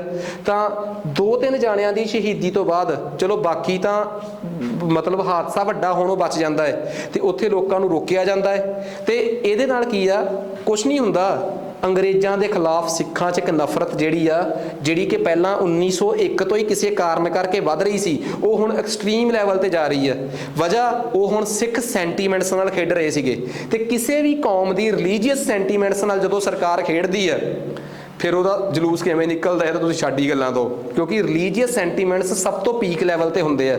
ਸੋ ਇਹ ਘਟਨਾ ਸੀਗੀ ਜਿਹਦੇ ਬਾਰੇ ਮੈਂ ਦੱਸਣਾ ਸੀਗਾ ਸਾਰਾ ਕੁਝ, ਠੀਕ ਆ। ਤਾਂ ਇਸ ਤਰੀਕੇ ਨਾਲ ਕਈ ਲੋਕ, ਭਾਈ ਕਰਮ ਸਿੰਘ, ਭਾਈ ਪ੍ਰਤਾਪ ਸਿੰਘ ਜਿਹੜੇ ਆ, ਇਹਨਾਂ ਨੂੰ ਸ਼ਹੀਦੀ ਹੁੰਦੀ ਇਹਨਾਂ ਦੀ, ਤੇ ਇਹਨਾਂ ਦੀ ਸ਼ਹੀਦੀ ਨਾਲ ਹੀ ਇਹ ਸਾਕਾ ਪੰਜਾ ਸਾਹਿਬ ਜਿਹੜਾ ਹੈ ਉਹ ਮਸ਼ਹੂਰ ਹੋਇਆ, ਠੀਕ ਆ। ਹਸਨ ਅਬਦਾਲ ਕੀ ਆ, ਗੁਰੂ ਨਾਨਕ ਦੇਵ ਦੀ ਸਟੋਰੀ ਕੀ ਆ, ਇਹ ਸਾਰਾ ਕੁਝ ਜਸਟ ਇੱਕ ਰਿਲੇਟ ਕਰਨ ਵਾਸਤੇ, ਤਾਂ ਕਿ ਤੁਹਾਨੂੰ ਅਹਿਮੀਅਤ ਸਮਝ ਆਵੇ ਇਸ ਚੀਜ਼ ਦੀ। ਅਗਲਾ ਆ ਗਿਆ ਜੈਤੋਂ ਦਾ ਮੋਰਚਾ। ਇਹ ਜੈਤੋਂ ਕੀ ਆ, ਕਹਿੰਦੇ ਜੀ ਜੇ ਆਪਾਂ ਫਰੀਦਕੋਟ ਦੇ ਇਲਾਕੇ 'ਚ ਦੇਖੀਏ ਤਾਂ ਅੱਜ ਉੱਥੇ ਇਹ ਜਗ੍ਹਾ ਹੈ ਬੇਸਿਕਲੀ, ਉਸ ਟਾਈਮ ਇਹ ਨਾਭਾ ਸਟੇਟ ਜਿਹੜੀ ਸੀ, ਨਾਭਾ ਬਹੁਤ ਵੱਡੀ ਸਟੇਟ ਹੁੰਦੀ ਸੀ, ਨਾਭਾ ਸਟੇਟ ਦਾ ਇੱਕ ਜਗ੍ਹਾ ਹੁੰਦੀ ਸੀ ਜੈਤੋਂ, ਠੀਕ ਆ, ਜਿੱਥੋਂ ਦੇ ਵਾਸਤੇ ਇਹ ਮੋਰਚਾ ਮਸ਼ਹੂਰ ਹੋਇਆ। ਅਸਲ 'ਚ ਮੋਰਚੇ ਦੀ ਕਹਾਣੀ ਕੀ ਆ, ਨਾਭਾ ਸਟੇਟ ਦਾ ਰਾਜਾ ਕੌਣ ਹੁੰਦਾ ਸੀ? ਟੀਕਾ ਰਿਪੂ ਦਮਨ, ਪਤਾ ਹੀ ਹੈ ਸਾਰਿਆਂ ਨੂੰ। ਰਿਪੂ ਦਮਨ ਜੀ ਉਹ ਨੇ ਜਿਨ੍ਹਾਂ ਨੂੰ ਸਿੱਖਾਂ ਵੱਲੋਂ ਨੋਮੀਨੇਟ ਕਰਕੇ ਅੰਗਰੇਜ਼ਾਂ ਨੇ ਲੈਜਿਸਲੇਟਿਵ ਦਾ ਮੈਂਬਰ ਵੀ ਬਣਾਇਆ ਸੀ। ਤੇ ਰਿਪੂ ਦਮਨ ਜੀ ਉਹ ਨੇ ਜਿਨ੍ਹਾਂ ਬਾਰੇ ਮੈਂ ਪਿਛਲੇ ਲੈਕਚਰ 'ਚ ਇਹ ਦੱਸ ਚੁੱਕਿਆ ਕਿ ਸਿੱਖ ਗੁਰਦੁਆਰਾ ਐਕਟ ਪਾਸ ਕਰਾਉਣ 'ਚ ਇਹਨਾਂ ਤੋਂ ਤਗੜਾ ਰੋਲ ਕਿਸੇ ਹੋਰ ਦਾ ਹੈ ਹੀ ਨਹੀਂ, ਪਤਾ ਇਹ ਗੱਲ, ਠੀਕ ਆ। ਸੁੰਦਰ ਸਿੰਘ ਤੇ ਇਹਨਾਂ ਤੋਂ ਬਾਅਦ ਸੁੰਦਰ ਸਿੰਘ ਲੈਲਪੁਰੀ ਤੇ ਇੱਕ ਆਪਣੇ ਆ, ਇਹਨਾਂ ਤੋਂ ਬਿਨਾਂ ਹੋਰ ਕਿਸੇ ਦਾ ਰੋਲ ਨਹੀਂ। ਬਹੁਤ ਵੱਡਾ ਰੋਲ ਇਹਨਾਂ ਨੇ 1908 ਦੇ ਆਨੰਦ ਕਾਰਜ ਐਕਟ ਨੂੰ ਪਾਸ ਕਰਾਉਣ 'ਚ ਕੀਤਾ, ਜਿਹਦੇ ਕਰਕੇ ਸਿੱਖਾਂ ਦੇ ਆਨੰਦ ਕਾਰਜ ਜਿਹੜੇ ਆ ਉਹਨਾਂ ਦੇ ਆਪਣੀ ਰਹਿਤ ਮਰਿਆਦਾ ਦੇ ਅਕੋਰਡਿੰਗ ਹੋਣ ਲੱਗੇ ਆ। ਖੈਰ ਉਹ ਜ਼ਿਕਰ ਕਰਨਾ ਇੱਥੇ ਬਣਦਾ ਨਹੀਂ। ਰਿਪੂ ਦਮਨ ਤੇ ਇੱਕ ਆਰੋਪ ਸੀਗਾ ਕਿ ਜਦੋਂ ਇਹ ਮੋਰਚੇ ਚੱਲ ਰਹੇ ਆ ਨਾ ਸਿੱਖਾਂ ਦੀ ਆਜ਼ਾਦੀ ਦੇ, ਤਾਂ ਰਿਪੂ ਦਮਨ ਉਹਨਾਂ ਨੂੰ ਇਮੋਸ਼ਨਲੀ, ਫਾਈਨੈਂਸ਼ਲੀ ਸਪੋਰਟ ਕਰ ਰਿਹਾ ਹੈ। ਇਹ ਆਰੋਪ ਮੈਂ ਨਹੀਂ ਕਹਿ ਰਿਹਾ, ਇਹ ਅੰਗਰੇਜ਼ਾਂ ਨੇ ਲਾਏ ਰਿਪੂ ਦਮਨ ਤੇ ਇਹ ਆਰੋਪ ਲਾ ਕੇ ਉਹਨੂੰ ਕਹਿਤਾ ਕਿ ਤੂੰ ਆਪਣੀ ਗੱਦੀ ਛੱਡ ਦੇ ਤੇ ਤੇਰੀ ਗੱਦੀ ਤੇ ਤੇਰੇ ਮੁੰਡੇ ਪ੍ਰਤਾਪ ਸਿੰਘ ਨੂੰ ਬਿਠਾ ਦੇ, ਤੇਰੀ ਜਗ੍ਹਾ ਤੇ ਗੱਦੀ ਤੇ ਪ੍ਰਤਾਪ ਸਿੰਘ ਨੂੰ ਬਿਠਾ ਦੇ, ਤੇਰੇ ਵਾਸਤੇ ਅਸੀਂ ਇੱਕ ਛੋਟੇ ਜਿਹੇ ਮਹਿਲ ਦਾ ਪ੍ਰਬੰਧ ਕਰਤਾ ਦੇਹਰਾਦੂਨ, ਉੱਥੇ ਜਾ। ਰਿਪੂ ਦਮਨ ਨੂੰ ਡੀਥਰੋਨ ਕਰਕੇ, ਗੱਦੀ ਤੋਂ ਹਟਾ ਕੇ ਦੇਹਰਾਦੂਨ ਭੇਜਣਾ ਤੇ ਉਹਦੀ ਜਗ੍ਹਾ ਤੇ ਉਹਦੇ ਬੇਟੇ ਪ੍ਰਤਾਪ ਸਿੰਘ ਨੂੰ ਗੱਦੀ ਤੇ ਬਿਠਾਉਣਾ। ਇਸ ਗੱਲ ਨੂੰ ਸਿੱਖਾਂ ਨੇ ਪਤਾ ਕਿਹਦੇ ਵਾਂਗ ਲਿਆ? ਰਣਜੀਤ ਸਿੰਘ ਨੂੰ ਡੀਥਰੋਨ ਕਰਕੇ ਜਾਂ ਦਲੀਪ ਸਿੰਘ ਨੂੰ ਡੀਥਰੋਨ ਕਰਕੇ ਗੱਦੀ ਤੇ ਆਪਣੇ ਏਜੰਟ ਬਿਠਾ ਦੇਣੇ। ਸੋ ਇਹ ਚੀਜ਼ ਲੱਗੀ ਕਿ ਰਿਪੂ ਦਮਨ ਨੂੰ ਤੇ ਲੋਕਾਂ ਦੇ ਸਿੱਖ ਸੈਂਟੀਮੈਂਟਸ ਜਿਹੜੇ ਆ ਉਹ ਭੜਕੇ। ਸੋ ਇੱਕ ਬੜਾ ਵੱਡਾ ਮੁੱਦਾ ਬਣ ਗਿਆ। ਜੈਤੋਂ 'ਚ ਉਹਨਾਂ ਦੀ ਵਾਪਸੀ ਵਾਸਤੇ, ਘਰ ਵਾਪਸੀ ਵਾਸਤੇ ਅਖੰਡ ਪਾਠ ਸਾਹਿਬ ਰਖਾਏ ਗਏ, ਠੀਕ ਆ। ਤੇ ਜਦੋਂ ਅਖੰਡ ਪਾਠ ਸਾਹਿਬ ਚੱਲ ਰਹੇ ਸੀ ਤਾਂ ਅਕਾਲੀਆਂ ਦਾ ਬੜਾ ਵੱਡਾ ਜਥਾ ਜਿਹੜਾ ਸੀਗਾ ਉਹ ਉੱਥੇ ਇਕੱਠਾ ਹੋ ਰਿਹਾ ਸੀਗਾ ਅਖੰਡ ਪਾਠ ਤੇ। ਅੰਗਰੇਜ਼ ਨਹੀਂ ਸੀ ਚਾਹੁੰਦੇ ਕਿ ਇੱਥੇ ਅਖੰਡ ਪਾਠ ਤੇ ਇਕੱਠੇ ਹੋਣ। ਅੰਗਰੇਜ਼ਾਂ ਨੇ ਕੀ ਕੀਤਾ? ਚੱਲਦੇ ਅਖੰਡ ਪਾਠ ਨੂੰ ਰੋਕਣ ਦੀ ਕੋਸ਼ਿਸ਼ ਕੀਤੀ ਤੇ ਰਹਿਤ ਮਰਿਆਦਾ ਦੇ ਅਕੋਰਡਿੰਗ ਇਹਨੂੰ ਅਖੰਡ ਪਾਠ ਦੀ ਮਰਿਆਦਾ ਨੂੰ ਭੰਗ ਕਰਨਾ ਕਿਹਾ ਜਾਂਦਾ ਹੈ। ਖੈਰ ਇਹ ਚੀਜ਼ ਸਿੱਖਾਂ ਨੂੰ ਬਹੁਤ ਨਾਗੁਜ਼ਾਰ ਗੁਜ਼ਰੀ ਤੇ ਇਹਦੇ ਕਰਕੇ ਇਹ ਮੋਰਚਾ ਰਿਪੂ ਦਮਨ ਦੇ ਡੀਥਰੋਨ ਦੇ ਨਾਲ ਨਾਲ ਬੇਅਦਬੀ ਦਾ ਵੀ ਹੋ ਗਿਆ। ਤੇ ਸ਼ਾਇਦ ਬੇਅਦਬੀ ਦਾ ਮੋਰਚਾ ਇਹੋ ਜਿਹਾ ਮੋਰਚਾ ਸੀਗਾ, ਇਤਿਹਾਸ ਗਵਾਹ ਹੈ, ਜਦੋਂ ਸਰਕਾਰਾਂ ਨੇ, ਮੈਂ ਤਾਂ ਇਹ ਕਹਿੰਦਾ ਕਿ ਅਕਾਲੀ ਦਲ ਨੂੰ ਭੁੱਲ ਜਾਣਾ। ਅਕਾਲੀ ਦਲ 2015 'ਚ ਹੋਈ ਬੇਅਦਬੀ ਨੂੰ ਇੰਨਾ ਸੀਰੀਅਸ ਕਿਉਂ ਨਹੀਂ ਲੈ ਕੇ ਗਿਆ, ਜਦ ਕਿ ਇਹਨਾਂ ਨੂੰ ਇਹ ਨਹੀਂ ਪਤਾ ਕਿ ਇਸੇ ਬੇਅਦਬੀ ਦੇ ਮੁੱਦੇ ਤੇ ਹੀ ਤਾਂ 1923 'ਚ ਅਸੀਂ ਮਤਲਬ ਕਿ ਕਹਿ ਲਓ ਕਿ ਅੰਗਰੇਜ਼ਾਂ ਦੇ ਗੋਡੇ ਲਵਾਤੇ ਸੀ। ਕਿਉਂਕਿ ਜਦੋਂ ਮੁੱਦਾ ਬੇਅਦਬੀ ਦਾ ਆ ਜੇ ਨਾ ਤਾਂ ਪੂਰੀ ਦੀ ਪੂਰੀ ਕਮਿਊਨਿਟੀ ਤੁਹਾਡੇ ਨਾਲ ਹੋ ਜਾਂਦੀ ਹੈ। ਇਹ ਗੱਲ ਅਕਾਲੀ ਦਲ ਨੂੰ ਨਹੀਂ ਪਤਾ ਲੱਗੀ। ਅਕਾਲੀ ਦਲ 2015 'ਚ ਕਹਿਦਾ ਕੋਈ ਨਹੀਂ, ਹੌਲੀ ਹੌਲੀ ਲੋਕ ਠੰਡੇ ਹੋ ਜਾਣਗੇ। ਇਹਨਾਂ ਨੇ ਇਸ ਚੀਜ਼ ਨੂੰ ਐਸਟੀਮੇਟ ਹੀ ਨਹੀਂ ਕੀਤਾ ਕਿ ਜਦੋਂ ਤੁਸੀਂ ਖੁਦ ਉਸ ਮੋਰਚੇ 'ਚ ਸੀਗੇ 1923 'ਚ, ਤਾਂ ਤੁਸੀਂ ਆਪ ਦੇਖੋ ਜਦੋਂ ਤੱਕ ਇਹ ਮੁੱਦਾ ਸਿਰਫ ਰਿਪੂ ਦਮਨ ਨੂੰ ਡੀਥਰੋਨ ਕਰਨ ਦਾ ਸੀ ਨਾ, ਤਾਂ ਬੜੇ ਚੁਣਵੇਂ ਲੋਕ ਹੀ ਜੈਤੋਂ ਜਾ ਰਹੇ ਸੀ। ਤੇ ਜਦੋਂ ਇਹ ਮੁੱਦਾ ਬੇਅਦਬੀ ਦਾ ਹੋ ਗਿਆ ਤੇ ਪਿੰਡਾਂ 'ਚੋਂ ਲੋਕਾਂ ਨੇ ਜਾ ਕੇ ਜੈਤੋਂ ਹਾਜ਼ਰੀ ਭਰੀ ਆ ਤੇ ਇਸ ਮੋਰਚੇ 'ਚ ਇੰਨੀ ਕੁ ਜ਼ਿਆਦਾ ਅਰੈਸਟ ਹੋਈ ਆ ਕਿ ਦਿੱਲੀ ਗੂੰਜ ਗਈ। ਤੇ ਸਾਡੇ ਜਿਹੜੇ ਨੈਸ਼ਨਲ ਲੈਵਲ ਦੇ ਕਾਂਗਰਸੀ ਲੀਡਰ ਸੀ ਨਾ, ਮੋਤੀ ਲਾਲ ਨਹਿਰੂ, ਜਵਾਹਰ ਲਾਲ ਨਹਿਰੂ, ਉਹ ਵੀ ਆ ਕੇ ਗੇੜੇ ਕੱਟ ਕੇ ਗਏ ਆ। ਤੇ ਪੰਡਿਤ ਜਵਾਹਰ ਲਾਲ ਨਹਿਰੂ ਜਿਹੜੇ ਉਦੋਂ ਦੇ ਯੰਗ ਸੀਗੇ, ਜਵਾਨ ਸੀਗੇ, ਉਹ ਵੀ ਖੁਦ ਆ ਕੇ ਨਾਭੇ ਦੀ ਜੇਲ੍ਹ 'ਚ ਰਹਿ ਕੇ ਗਏ ਆ ਇਸ ਮੋਰਚੇ ਦੇ ਤਹਿਤ। ਤਾਂ ਇਸ ਮੋਰਚੇ ਨੇ ਬਹੁਤ ਵੱਡੇ ਪੱਧਰ ਤੇ ਮਾਸ ਮੂਵਮੈਂਟ ਹਾਸਲ ਕੀਤੀ ਸੀ ਨਾ। ਤਾਂ ਅਸਲ 'ਚ ਕੀ ਹੋਇਆ, ਇਸ ਮੋਰਚੇ ਦੇ ਸਿੱਟੇ ਵਜੋਂ ਇੱਕ ਤਾਂ ਬੇਅਦਬੀ ਦੀ ਮਾਫੀ ਮੰਗੀ ਗਈ ਤੇ ਇੱਕ ਦੁਬਾਰਾ ਫੇਰ ਰੀਇੰਸਟਾਲ ਕੀਤਾ ਗਿਆ ਕਿਹਨੂੰ, ਰਿਪੂ ਦਮਨ ਜੀ ਨੂੰ। ਤਾਂ ਸੋ ਇਹ ਜੈਤੋ ਦਾ ਮੋਰਚਾ ਸੀ। ਸਟੋਰੀ ਸਮਝ ਆ ਗਈ ਇਹ ਚੀਜ਼। ਸੋ ਕਹਾਣੀ ਸਾਰੀ ਦੀ ਸਾਰੀ ਕਲੀਅਰ ਕਰਤੀ ਮੈਂ ਤੁਹਾਨੂੰ। ਨੈਕਸਟ ਉਸ ਤੋਂ ਬਾਅਦ ਅਗਲੇ ਮੋਰਚੇ ਤੇ ਆ ਜਾਓ। ਆ ਸਾਰੀ ਸਟੋਰੀ ਦੱਸਤੀ ਮੈਂ ਤੁਹਾਨੂੰ। ਤਰਨਤਾਰਨ ਵਾਲਾ ਸਾਕਾ ਹੋ ਗਿਆ ਜਾਂ ਸਾਰੇ ਇੰਸੀਡੈਂਟ ਹੋ ਗਏ। ਇਹਨਾਂ ਸਾਰੇ ਇੰਸੀਡੈਂਟਸ ਚੋਂ ਇੱਕ ਗੱਲ ਸਮਝ ਆ ਗਈ ਤੁਹਾਨੂੰ ਕਿ ਸਿੱਖ ਹੁਣ ਉਸ ਮੰਗ ਤੇ ਆ ਗਏ ਕਿ ਸਾਡੇ ਸਾਰੇ ਗੁਰਦੁਆਰੇ ਕਾਨੂੰਨੀ ਤੌਰ ਤੇ ਸਾਨੂੰ ਦਿਓ। 1920 ਚ ਬਣੀ ਹੋਈ SGPC ਹੁਣ ਸਰਕਾਰ ਦੇ ਗਲ 'ਚ ਗੂਠਾ ਦੇ ਰਹੀ ਆ ਕਿ ਸਾਡਾ ਐਕਟ ਪਾਸ ਕੀਤਾ ਜਾਵੇ, ਗੁਰਦੁਆਰੇ ਸਾਡੇ ਜਿੰਨੇ ਵੀ ਸਿੱਖ ਸ਼ਰਾਈਨਸ ਨੇ ਉਹ ਸਾਰੇ ਸਾਡੇ ਕੰਟਰੋਲ 'ਚ ਆਉਣ। ਸੋ ਇਹਦੇ ਕਰਕੇ ਫਿਰ ਇੱਕ ਐਕਟ ਉਸ ਟਾਈਮ ਦੀ ਜਿਹੜੀ ਸਾਡੀ ਕੇਂਦਰ ਦੀ ਵਿਧਾਨ ਪਾਰਲੀਮੈਂਟ ਸੀ ਉਹਦੇ 'ਚ ਪਾਸ ਕੀਤਾ ਗਿਆ। ਪਹਿਲਾਂ ਇਹਨੂੰ ਪੰਜਾਬ ਦੀ ਲੈਜਿਸਲੇਚਰ ਨੇ ਪਾਸ ਕੀਤਾ, ਸਿੱਖ ਗੁਰਦੁਆਰਾ ਐਕਟ। ਪੇਪਰ 'ਚ ਆਊਗਾ ਕਿ ਪਾਸ ਕਦੋਂ ਹੋਇਆ, 9 ਜੁਲਾਈ 1925 ਨੂੰ। ਠੀਕ ਆ, ਉਸ ਬੜਾ ਲੰਮਾ ਸੰਘਰਸ਼ ਸੀਗਾ ਸਿੱਖਾਂ ਦਾ, ਜਿਹਦੇ ਕਰਕੇ ਇਹ ਐਕਟ ਜਿਹੜਾ ਸੀਗਾ ਉਹ ਪਾਸ ਹੋਇਆ। ਸ਼ੁਰੂ 'ਚ ਇੱਕ ਡਰਾਫਟ ਦਿੱਤਾ ਗਿਆ, ਉਹ ਪਸੰਦ ਨਹੀਂ ਆਇਆ। ਫਿਰ ਇਸ ਬਿੱਲ ਨੂੰ ਪੰਜਾਬ ਦੀ ਵਿਧਾਨ ਸਭਾ ਵਿਧਾਨ ਪਰਿਸ਼ਦ 'ਚ ਸਰਦਾਰ ਤਾਰਾ ਸਿੰਘ ਜਿਹੜੇ ਮੋਗਾ ਦੇ ਸੀ ਉਹਨਾਂ ਨੇ ਤੇ ਹੋਰ ਭਾਈ ਜੋਧ ਸਿੰਘ ਵਰਗੇ ਲੋਕਾਂ ਨੇ ਕੀਤਾ। ਕੌਂਸਲ ਦੇ ਵਿੱਚੋਂ ਪਾਸ ਹੋਇਆ 7 ਜੁਲਾਈ 1925 ਨੂੰ। ਠੀਕ ਹੈ, ਤੇ 7 ਜੁਲਾਈ 1925 ਨੂੰ 7 ਅਗਸਤ 1925 ਨੂੰ ਪੰਜਾਬ ਦੇ ਗਵਰਨਰ ਨੇ ਸਾਈਨ ਕਰਕੇ ਇਹਨੂੰ ਗਜ਼ਟ 'ਚ ਪਾਤਾ ਤੇ ਉਸ ਤੋਂ ਬਾਅਦ 1 ਨਵੰਬਰ 1925 ਨੂੰ ਇਹ ਐਕਟ ਲਾਗੂ ਹੋ ਗਿਆ। ਤੇ ਜਦੋਂ ਇਹ ਲਾਗੂ ਹੋਇਆ ਤਾਂ ਇਹਦਾ ਨਾਮ ਸੀ ਸਿੱਖ ਗੁਰਦੁਆਰਾ ਐਕਟ 1925। ਤਾਂ ਇਸ ਐਕਟ ਨੂੰ 1925 ਚ ਫਿਰ ਲਾਗੂ ਕੀਤਾ ਗਿਆ। ਸਮਝ ਆ ਗਈ ਚੀਜ਼। ਪੇਪਰ 'ਚ ਇਹਦੀਆਂ ਤਰੀਕਾਂ ਨੂੰ ਲੈ ਕੇ ਬੜੇ ਸਵਾਲ ਪੁੱਛੇ ਜਾਂਦੇ ਆ। ਸਿੱਖ ਗੁਰਦੁਆਰਾ ਐਕਟ ਲਾਗੂ ਹੋ ਗਿਆ 1925 ਚ। ਤੇ ਇਸ ਗੁਰਦੁਆਰਾ ਐਕਟ 'ਚ ਪਤਾ ਕੀ ਲਿਖਿਆ ਗਿਆ, ਗੌਰ ਕਰਿਓ। ਹੁਣ ਮੈਂ ਇੱਕ ਬੜੀ ਇੰਪੋਰਟੈਂਟ ਗੱਲ ਦੱਸਦਾ। ਇਸ ਐਕਟ 'ਚ ਲਿਖਿਆ ਗਿਆ ਕਿ ਸ਼੍ਰੋਮਣੀ ਗੁਰਦੁਆਰਾ ਪ੍ਰਬੰਧਕ ਕਮੇਟੀ ਗੁਰਦੁਆਰਿਆਂ ਦਾ ਰੱਖ ਰਖਾਵ ਕਰੇਗੀ। SGPC ਕਿਹੜੀ ਬੋਡੀ ਬਣ ਗਈ ਹੁਣ, ਸਟੈਚੂਟਰੀ ਬੋਡੀ। ਕਿਹੜੇ ਐਕਟ ਨਾਲ? ਇਹਦਾ ਮਤਲਬ SGPC ਬਣੀ 1920 ਚ ਤੇ SGPC ਇੱਕ ਵਿਧਾਨਿਕ ਸੰਸਥਾ ਕਦੋਂ ਬਣੀ ਆ? ਵਿਧਾਨਿਕ ਮਤਲਬ ਸਟੈਚੂਟਰੀ ਬੋਡੀ। ਕੋਈ ਬੋਡੀ ਉਦੋਂ ਤੱਕ ਵਿਧਾਨਿਕ ਨਹੀਂ ਬਣਦੀ ਜਦੋਂ ਤੱਕ ਉਹਦੇ ਮਗਰ ਕੋਈ ਐਕਟ ਨਾ ਹੋਵੇ। ਤਾਂ SGPC ਵਿਧਾਨਿਕ ਕਦੋਂ ਬਣੀ ਆ? 25 ਚ। ਹੁਣ ਇੱਕ 3 ਸਵਾਲ ਨਿਕਲ ਆਏ। SGPC ਦਾ ਪਹਿਲਾ ਪ੍ਰਧਾਨ ਕੌਣ ਸੀ? ਸੁੰਦਰ ਸਿੰਘ ਮਜੀਠੀਆ, 1920 ਚ ਬਣਿਆ। ਪਹਿਲਾ ਚੁਣਿਆ ਹੋਇਆ ਪ੍ਰਧਾਨ ਕੌਣ ਸੀ? ਖੜਕ ਸਿੰਘ, ਜਿਹੜੇ 1921 ਚ, ਕਿਉਂਕਿ 20 ਚੋਂ ਰਿਜ਼ਾਈਨ ਦੇ ਗਏ ਸੀ। ਜਦੋਂ SGPC ਐਕਟ ਬਣਿਆ, ਸਿੱਖ ਗੁਰਦੁਆਰਾ ਐਕਟ ਬਣਿਆ, ਐਕਟ ਦੇ ਬਣਨ ਤੋਂ ਬਾਅਦ 1925 ਚ ਪਹਿਲਾ ਪ੍ਰਧਾਨ ਕੌਣ ਬਣਿਆ? ਬਾਬਾ ਖੜਕ ਸਿੰਘ। ਇਹ ਵੀ ਯਾਦ ਰੱਖਿਓ, ਕਈ ਵਾਰੀ ਇਹ 'ਚ ਵੀ ਕਨਫਿਊਜ਼ ਕਰ ਦਿੰਦੇ ਆ ਕਿ ਐਕਟ ਦੇ ਪਾਸ ਹੋਣ ਤੋਂ ਬਾਅਦ ਵੀ ਪਹਿਲਾ ਪ੍ਰਧਾਨ ਕੌਣ ਬਣਿਆ? ਬਾਬਾ ਖੜਕ ਸਿੰਘ ਜੀ ਬਣੇ ਆ। ਕਹਾਣੀ ਕਲੀਅਰ ਆ। ਸੋ ਆਹ ਸਟੋਰੀ ਆ ਸਾਰੀ ਜਿਹੜੀ ਕਲੀਅਰ ਹੋਣੀ ਚਾਹੀਦੀ ਹੈ। ਫਿਰ ਉਸ ਤੋਂ ਬਾਅਦ ਤਾਰਾ ਸਿੰਘ, ਮਾਸਟਰ ਤਾਰਾ ਸਿੰਘ ਪ੍ਰਧਾਨ ਬਣੇ ਆ। ਮੈਨੂੰ ਇੱਕ ਗੱਲ ਦੱਸੋ, ਜਿਹੜੀ ਆ ਸਟੋਰੀ ਮੈਂ ਤੁਹਾਨੂੰ ਸੁਣਾ ਰਿਹਾ ਹੁਣ, ਠੀਕ ਆ, ਇਸ ਸਟੋਰੀ 'ਚ ਮੈਂ ਜ਼ਿਕਰ ਕੀਤਾ ਪੰਜਾਬ ਦੇ ਵਿੱਚ ਜਿਹੜੀਆਂ ਚੱਲੀਆਂ ਸਿੱਖ ਮੂਵਮੈਂਟਸ ਦੇ ਬਾਰੇ। ਕਿਹੜੀਆਂ ਮੂਵਮੈਂਟਸ ਬਾਰੇ? ਸਿੱਖ ਮੂਵਮੈਂਟਸ। ਪੰਜਾਬ ਦੇ ਵਿੱਚ ਤਾਂ ਬਹੁਤ ਸਾਰੀਆਂ ਮੂਵਮੈਂਟਸ ਚੱਲੀਆਂ ਹੈ। 3-4 ਮੂਵਮੈਂਟਸ ਆਪਣੀਆਂ ਹੋਰ ਰਹਿ ਗਈਆਂ, ਠੀਕ ਆ, ਜਿਨ੍ਹਾਂ ਬਾਰੇ ਆਪਾਂ ਹੁਣ ਪੜ੍ਹਨਾ ਹੈ। ਉਹਨਾਂ 'ਚੋਂ ਸਭ ਤੋਂ ਪਹਿਲੀ ਮੂਵਮੈਂਟ ਆ ਨਿਰੰਕਾਰੀ ਮੂਵਮੈਂਟ। ਕਿਹੜੀ ਹੈ ਜੀ? ਨਿਰੰਕਾਰੀ, ਨਾਮਧਾਰੀ, ਸੱਚਾ ਸੌਦਾ, ਰਾਧਾ ਸੁਆਮੀ ਤੇ ਡੇਰਾ ਬਿਆਸ, ਇਹਨੂੰ ਆਪਾਂ ਕਹਿ ਦਿੰਦੇ ਆ। ਤੇ ਇੱਕ ਮੂਵਮੈਂਟ ਹੋਰ ਆ ਆਰਿਆ ਸਮਾਜ। ਆਰਿਆ ਸਮਾਜ ਬਾਰੇ ਮੈਂ ਇੱਥੇ ਨਹੀਂ ਪੜ੍ਹਾਊਂਗਾ, ਉਹ ਪੰਜਾਬ ਦੀ ਹੀ ਮੂਵਮੈਂਟ ਆ। ਫਿਰ ਉਹਨੂੰ ਇੱਥੇ ਕਿਉਂ ਨਹੀਂ ਪੜ੍ਹਾਇਆ ਜਾਊਗਾ? ਉਹਨੂੰ ਮੈਂ ਪੜ੍ਹਾਉਣਾ ਹੁੰਦਾ ਇੰਡੀਆ ਦੇ ਮਾਮਲੇ 'ਚ, ਕਿਉਂਕਿ ਉਹ ਇੰਡੀਆ 'ਚ ਹੀ ਬਹੁਤ ਮਸ਼ਹੂਰ ਹੋਈ ਆ। ਇਸ ਕਰਕੇ ਆਲਦੋ ਉਹਦਾ ਓਰੀਜਨ ਪੰਜਾਬ 'ਚ ਆ, ਉਹਦਾ ਏਰੀਆ ਵੀ ਪੰਜਾਬ ਆ, ਪਰ ਉਹਨੂੰ ਪੰਜਾਬ ਦੀ ਮੂਵਮੈਂਟ ਦੀ ਬਜਾਏ ਇੰਡੀਆ ਦੀ ਮੂਵਮੈਂਟ ਦੇ ਤੌਰ ਤੇ ਪੜ੍ਹਾਇਆ ਜਾਂਦਾ ਹੈ। PCS ਦੇ ਮੇਨਸ ਬੈਚ ਵਾਲੇ ਉਹਨੂੰ ਅਗਲੇ ਲੈਕਚਰਾਂ 'ਚ ਜਦੋਂ ਮੈਂ ਇੰਡੀਆ ਦੇ ਸੋਸ਼ਲ ਰਿਫਾਰਮ ਮੂਵਮੈਂਟ ਪੜ੍ਹਾਊਂਗਾ ਨਾ, ਉਹਦੇ 'ਚ ਪੜ੍ਹਨਗੇ।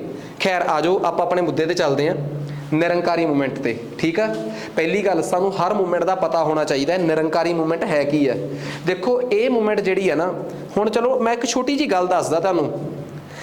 ਮਹਾਰਾਜਾ ਰਣਜੀਤ ਸਿੰਘ ਦੇ ਵੇਲੇ ਨਾ ਛੋਟੀਆਂ ਜਿਹੀਆਂ ਗੱਲਾਂ ਜਿਹੜੀਆਂ ਸ਼ਾਇਦ ਮੇਰੀ ਇਹ ਗੱਲ ਜਿਹੜੇ ਸਿੱਖ ਧਰਮ ਨਾਲ ਸੰਬੰਧਿਤ ਨੇ ਉਹਨਾਂ ਨੂੰ ਸ਼ਾਇਦ ਜ਼ਿਆਦਾ ਵਧੀਆ ਨਾ ਲੱਗੇ। ਚਲੋ ਕੋਈ ਪ੍ਰੋਬਲਮ ਨਹੀਂ, ਇਤਿਹਾਸ ਤਾਂ ਇਤਿਹਾਸ ਹੀ ਆ, ਕਿਸੇ ਨੂੰ ਵਧੀਆ ਲੱਗੇ ਕਿਸੇ ਨੂੰ ਮਾੜਾ ਲੱਗੇ। ਮਹਾਰਾਜਾ ਰਣਜੀਤ ਸਿੰਘ ਦੇ ਵੇਲੇ ਨਾ ਇੱਕ ਤਬਕਾ ਬਿਜ਼ਨਸ ਕਲਾਸ ਦੇ ਲੋਕਾਂ ਦਾ ਜਾਂ ਹੋਰ ਲੋਕਾਂ ਦਾ, ਜਿਨ੍ਹਾਂ ਨੂੰ ਮੈਂ ਕਹਿ ਸਕਦਾ ਕਿ ਕੁਛ ਕੁ ਵਾਰੀਅਰ ਕਲਾਸ ਨੇ ਪੰਜਾਬ 'ਚ, ਜੱਟ ਸਿੱਖ ਕਮਿਊਨਿਟੀ ਤੇ 1-2 ਹੋਰ ਨੇ, ਉਹਨਾਂ ਨੂੰ ਛੱਡ ਕੇ ਨਾ ਬਾਕੀ ਸਾਰੀਆਂ ਜਿਹੜੀਆਂ ਬਿਜ਼ਨਸ ਕਲਾਸ ਕਮਿਊਨਿਟੀਜ਼ ਨੇ ਉਹਨਾਂ ਨੂੰ ਐਂ ਲੱਗਦਾ ਸੀਗਾ ਕਿ ਰਣਜੀਤ ਸਿੰਘ ਦੇ ਵੇਲੇ ਸਾਨੂੰ ਕਿਤੇ ਨਜ਼ਰਅੰਦਾਜ਼ ਕੀਤਾ ਗਿਆ ਹੈ। ਜਿਨ੍ਹਾਂ 'ਚ ਸ਼ਹਿਰ ਦੇ ਵਿੱਚ ਕਈ ਲੋਕ ਇਹੋ ਜਿਹੇ ਸੀ ਜਿਹੜੇ ਬਾਅਦ 'ਚ ਅੱਗੇ ਕੂਕਾ ਲਹਿਰ ਦੇ ਨਾਲ ਜੁੜ ਗਏ। ਕਈ ਲੋਕਾਂ ਨੂੰ ਐਵੇਂ ਲੱਗਿਆ ਕਿ ਜਿਹੜੇ ਟਿਪੀਕਲ ਸਿੱਖ ਨੇ ਨਾ, ਐਗਜ਼ੈਕਟਲੀ ਜਿਹੜੇ ਮਤਲਬ ਕਿ ਪਿੰਡਾਂ 'ਚ ਰਹਿਣ ਵਾਲੇ ਲੋਕ ਆ, ਉਹਨਾਂ ਨੂੰ ਹੀ ਰਣਜੀਤ ਸਿੰਘ ਦੀ ਸੈਨਾ 'ਚ ਮੂਰਲਿਆਂ 'ਚ ਰੱਖਿਆ ਗਿਆ ਹੈ, ਜਾਂ ਰਣਜੀਤ ਸਿੰਘ ਦੇ ਵੇਲੇ ਉਹਨਾਂ ਦੀ ਜ਼ਿਆਦਾ ਇੰਪੋਰਟੈਂਸ ਆ। ਜਿਨ੍ਹਾਂ 'ਚ ਜ਼ਿਆਦਾਤਰ ਰਣਜੀਤ ਸਿੰਘ ਨੇ ਜੱਟ ਸਿੱਖ ਫੈਮਲੀਜ਼ ਨੂੰ ਤਰਜੀਹ ਦਿੱਤੀ ਆ ਕਿ ਨਹੀਂ ਦਿੱਤੀ, ਇੱਕ ਆਰੋਪ ਜ਼ਰੂਰ ਆ।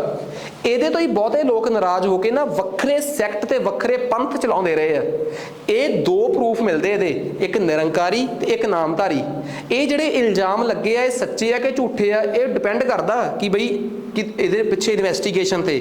ਪਰ ਹਾਂ, ਜਿਹੜੇ ਆਰੋਪ ਲੱਗੇ ਸੀ ਉਹ ਆ ਸੀ ਸਾਰੇ। ਗੱਲ ਕਰਦੇ ਆ ਨਿਰੰਕਾਰੀ ਮੂਵਮੈਂਟ ਦੀ।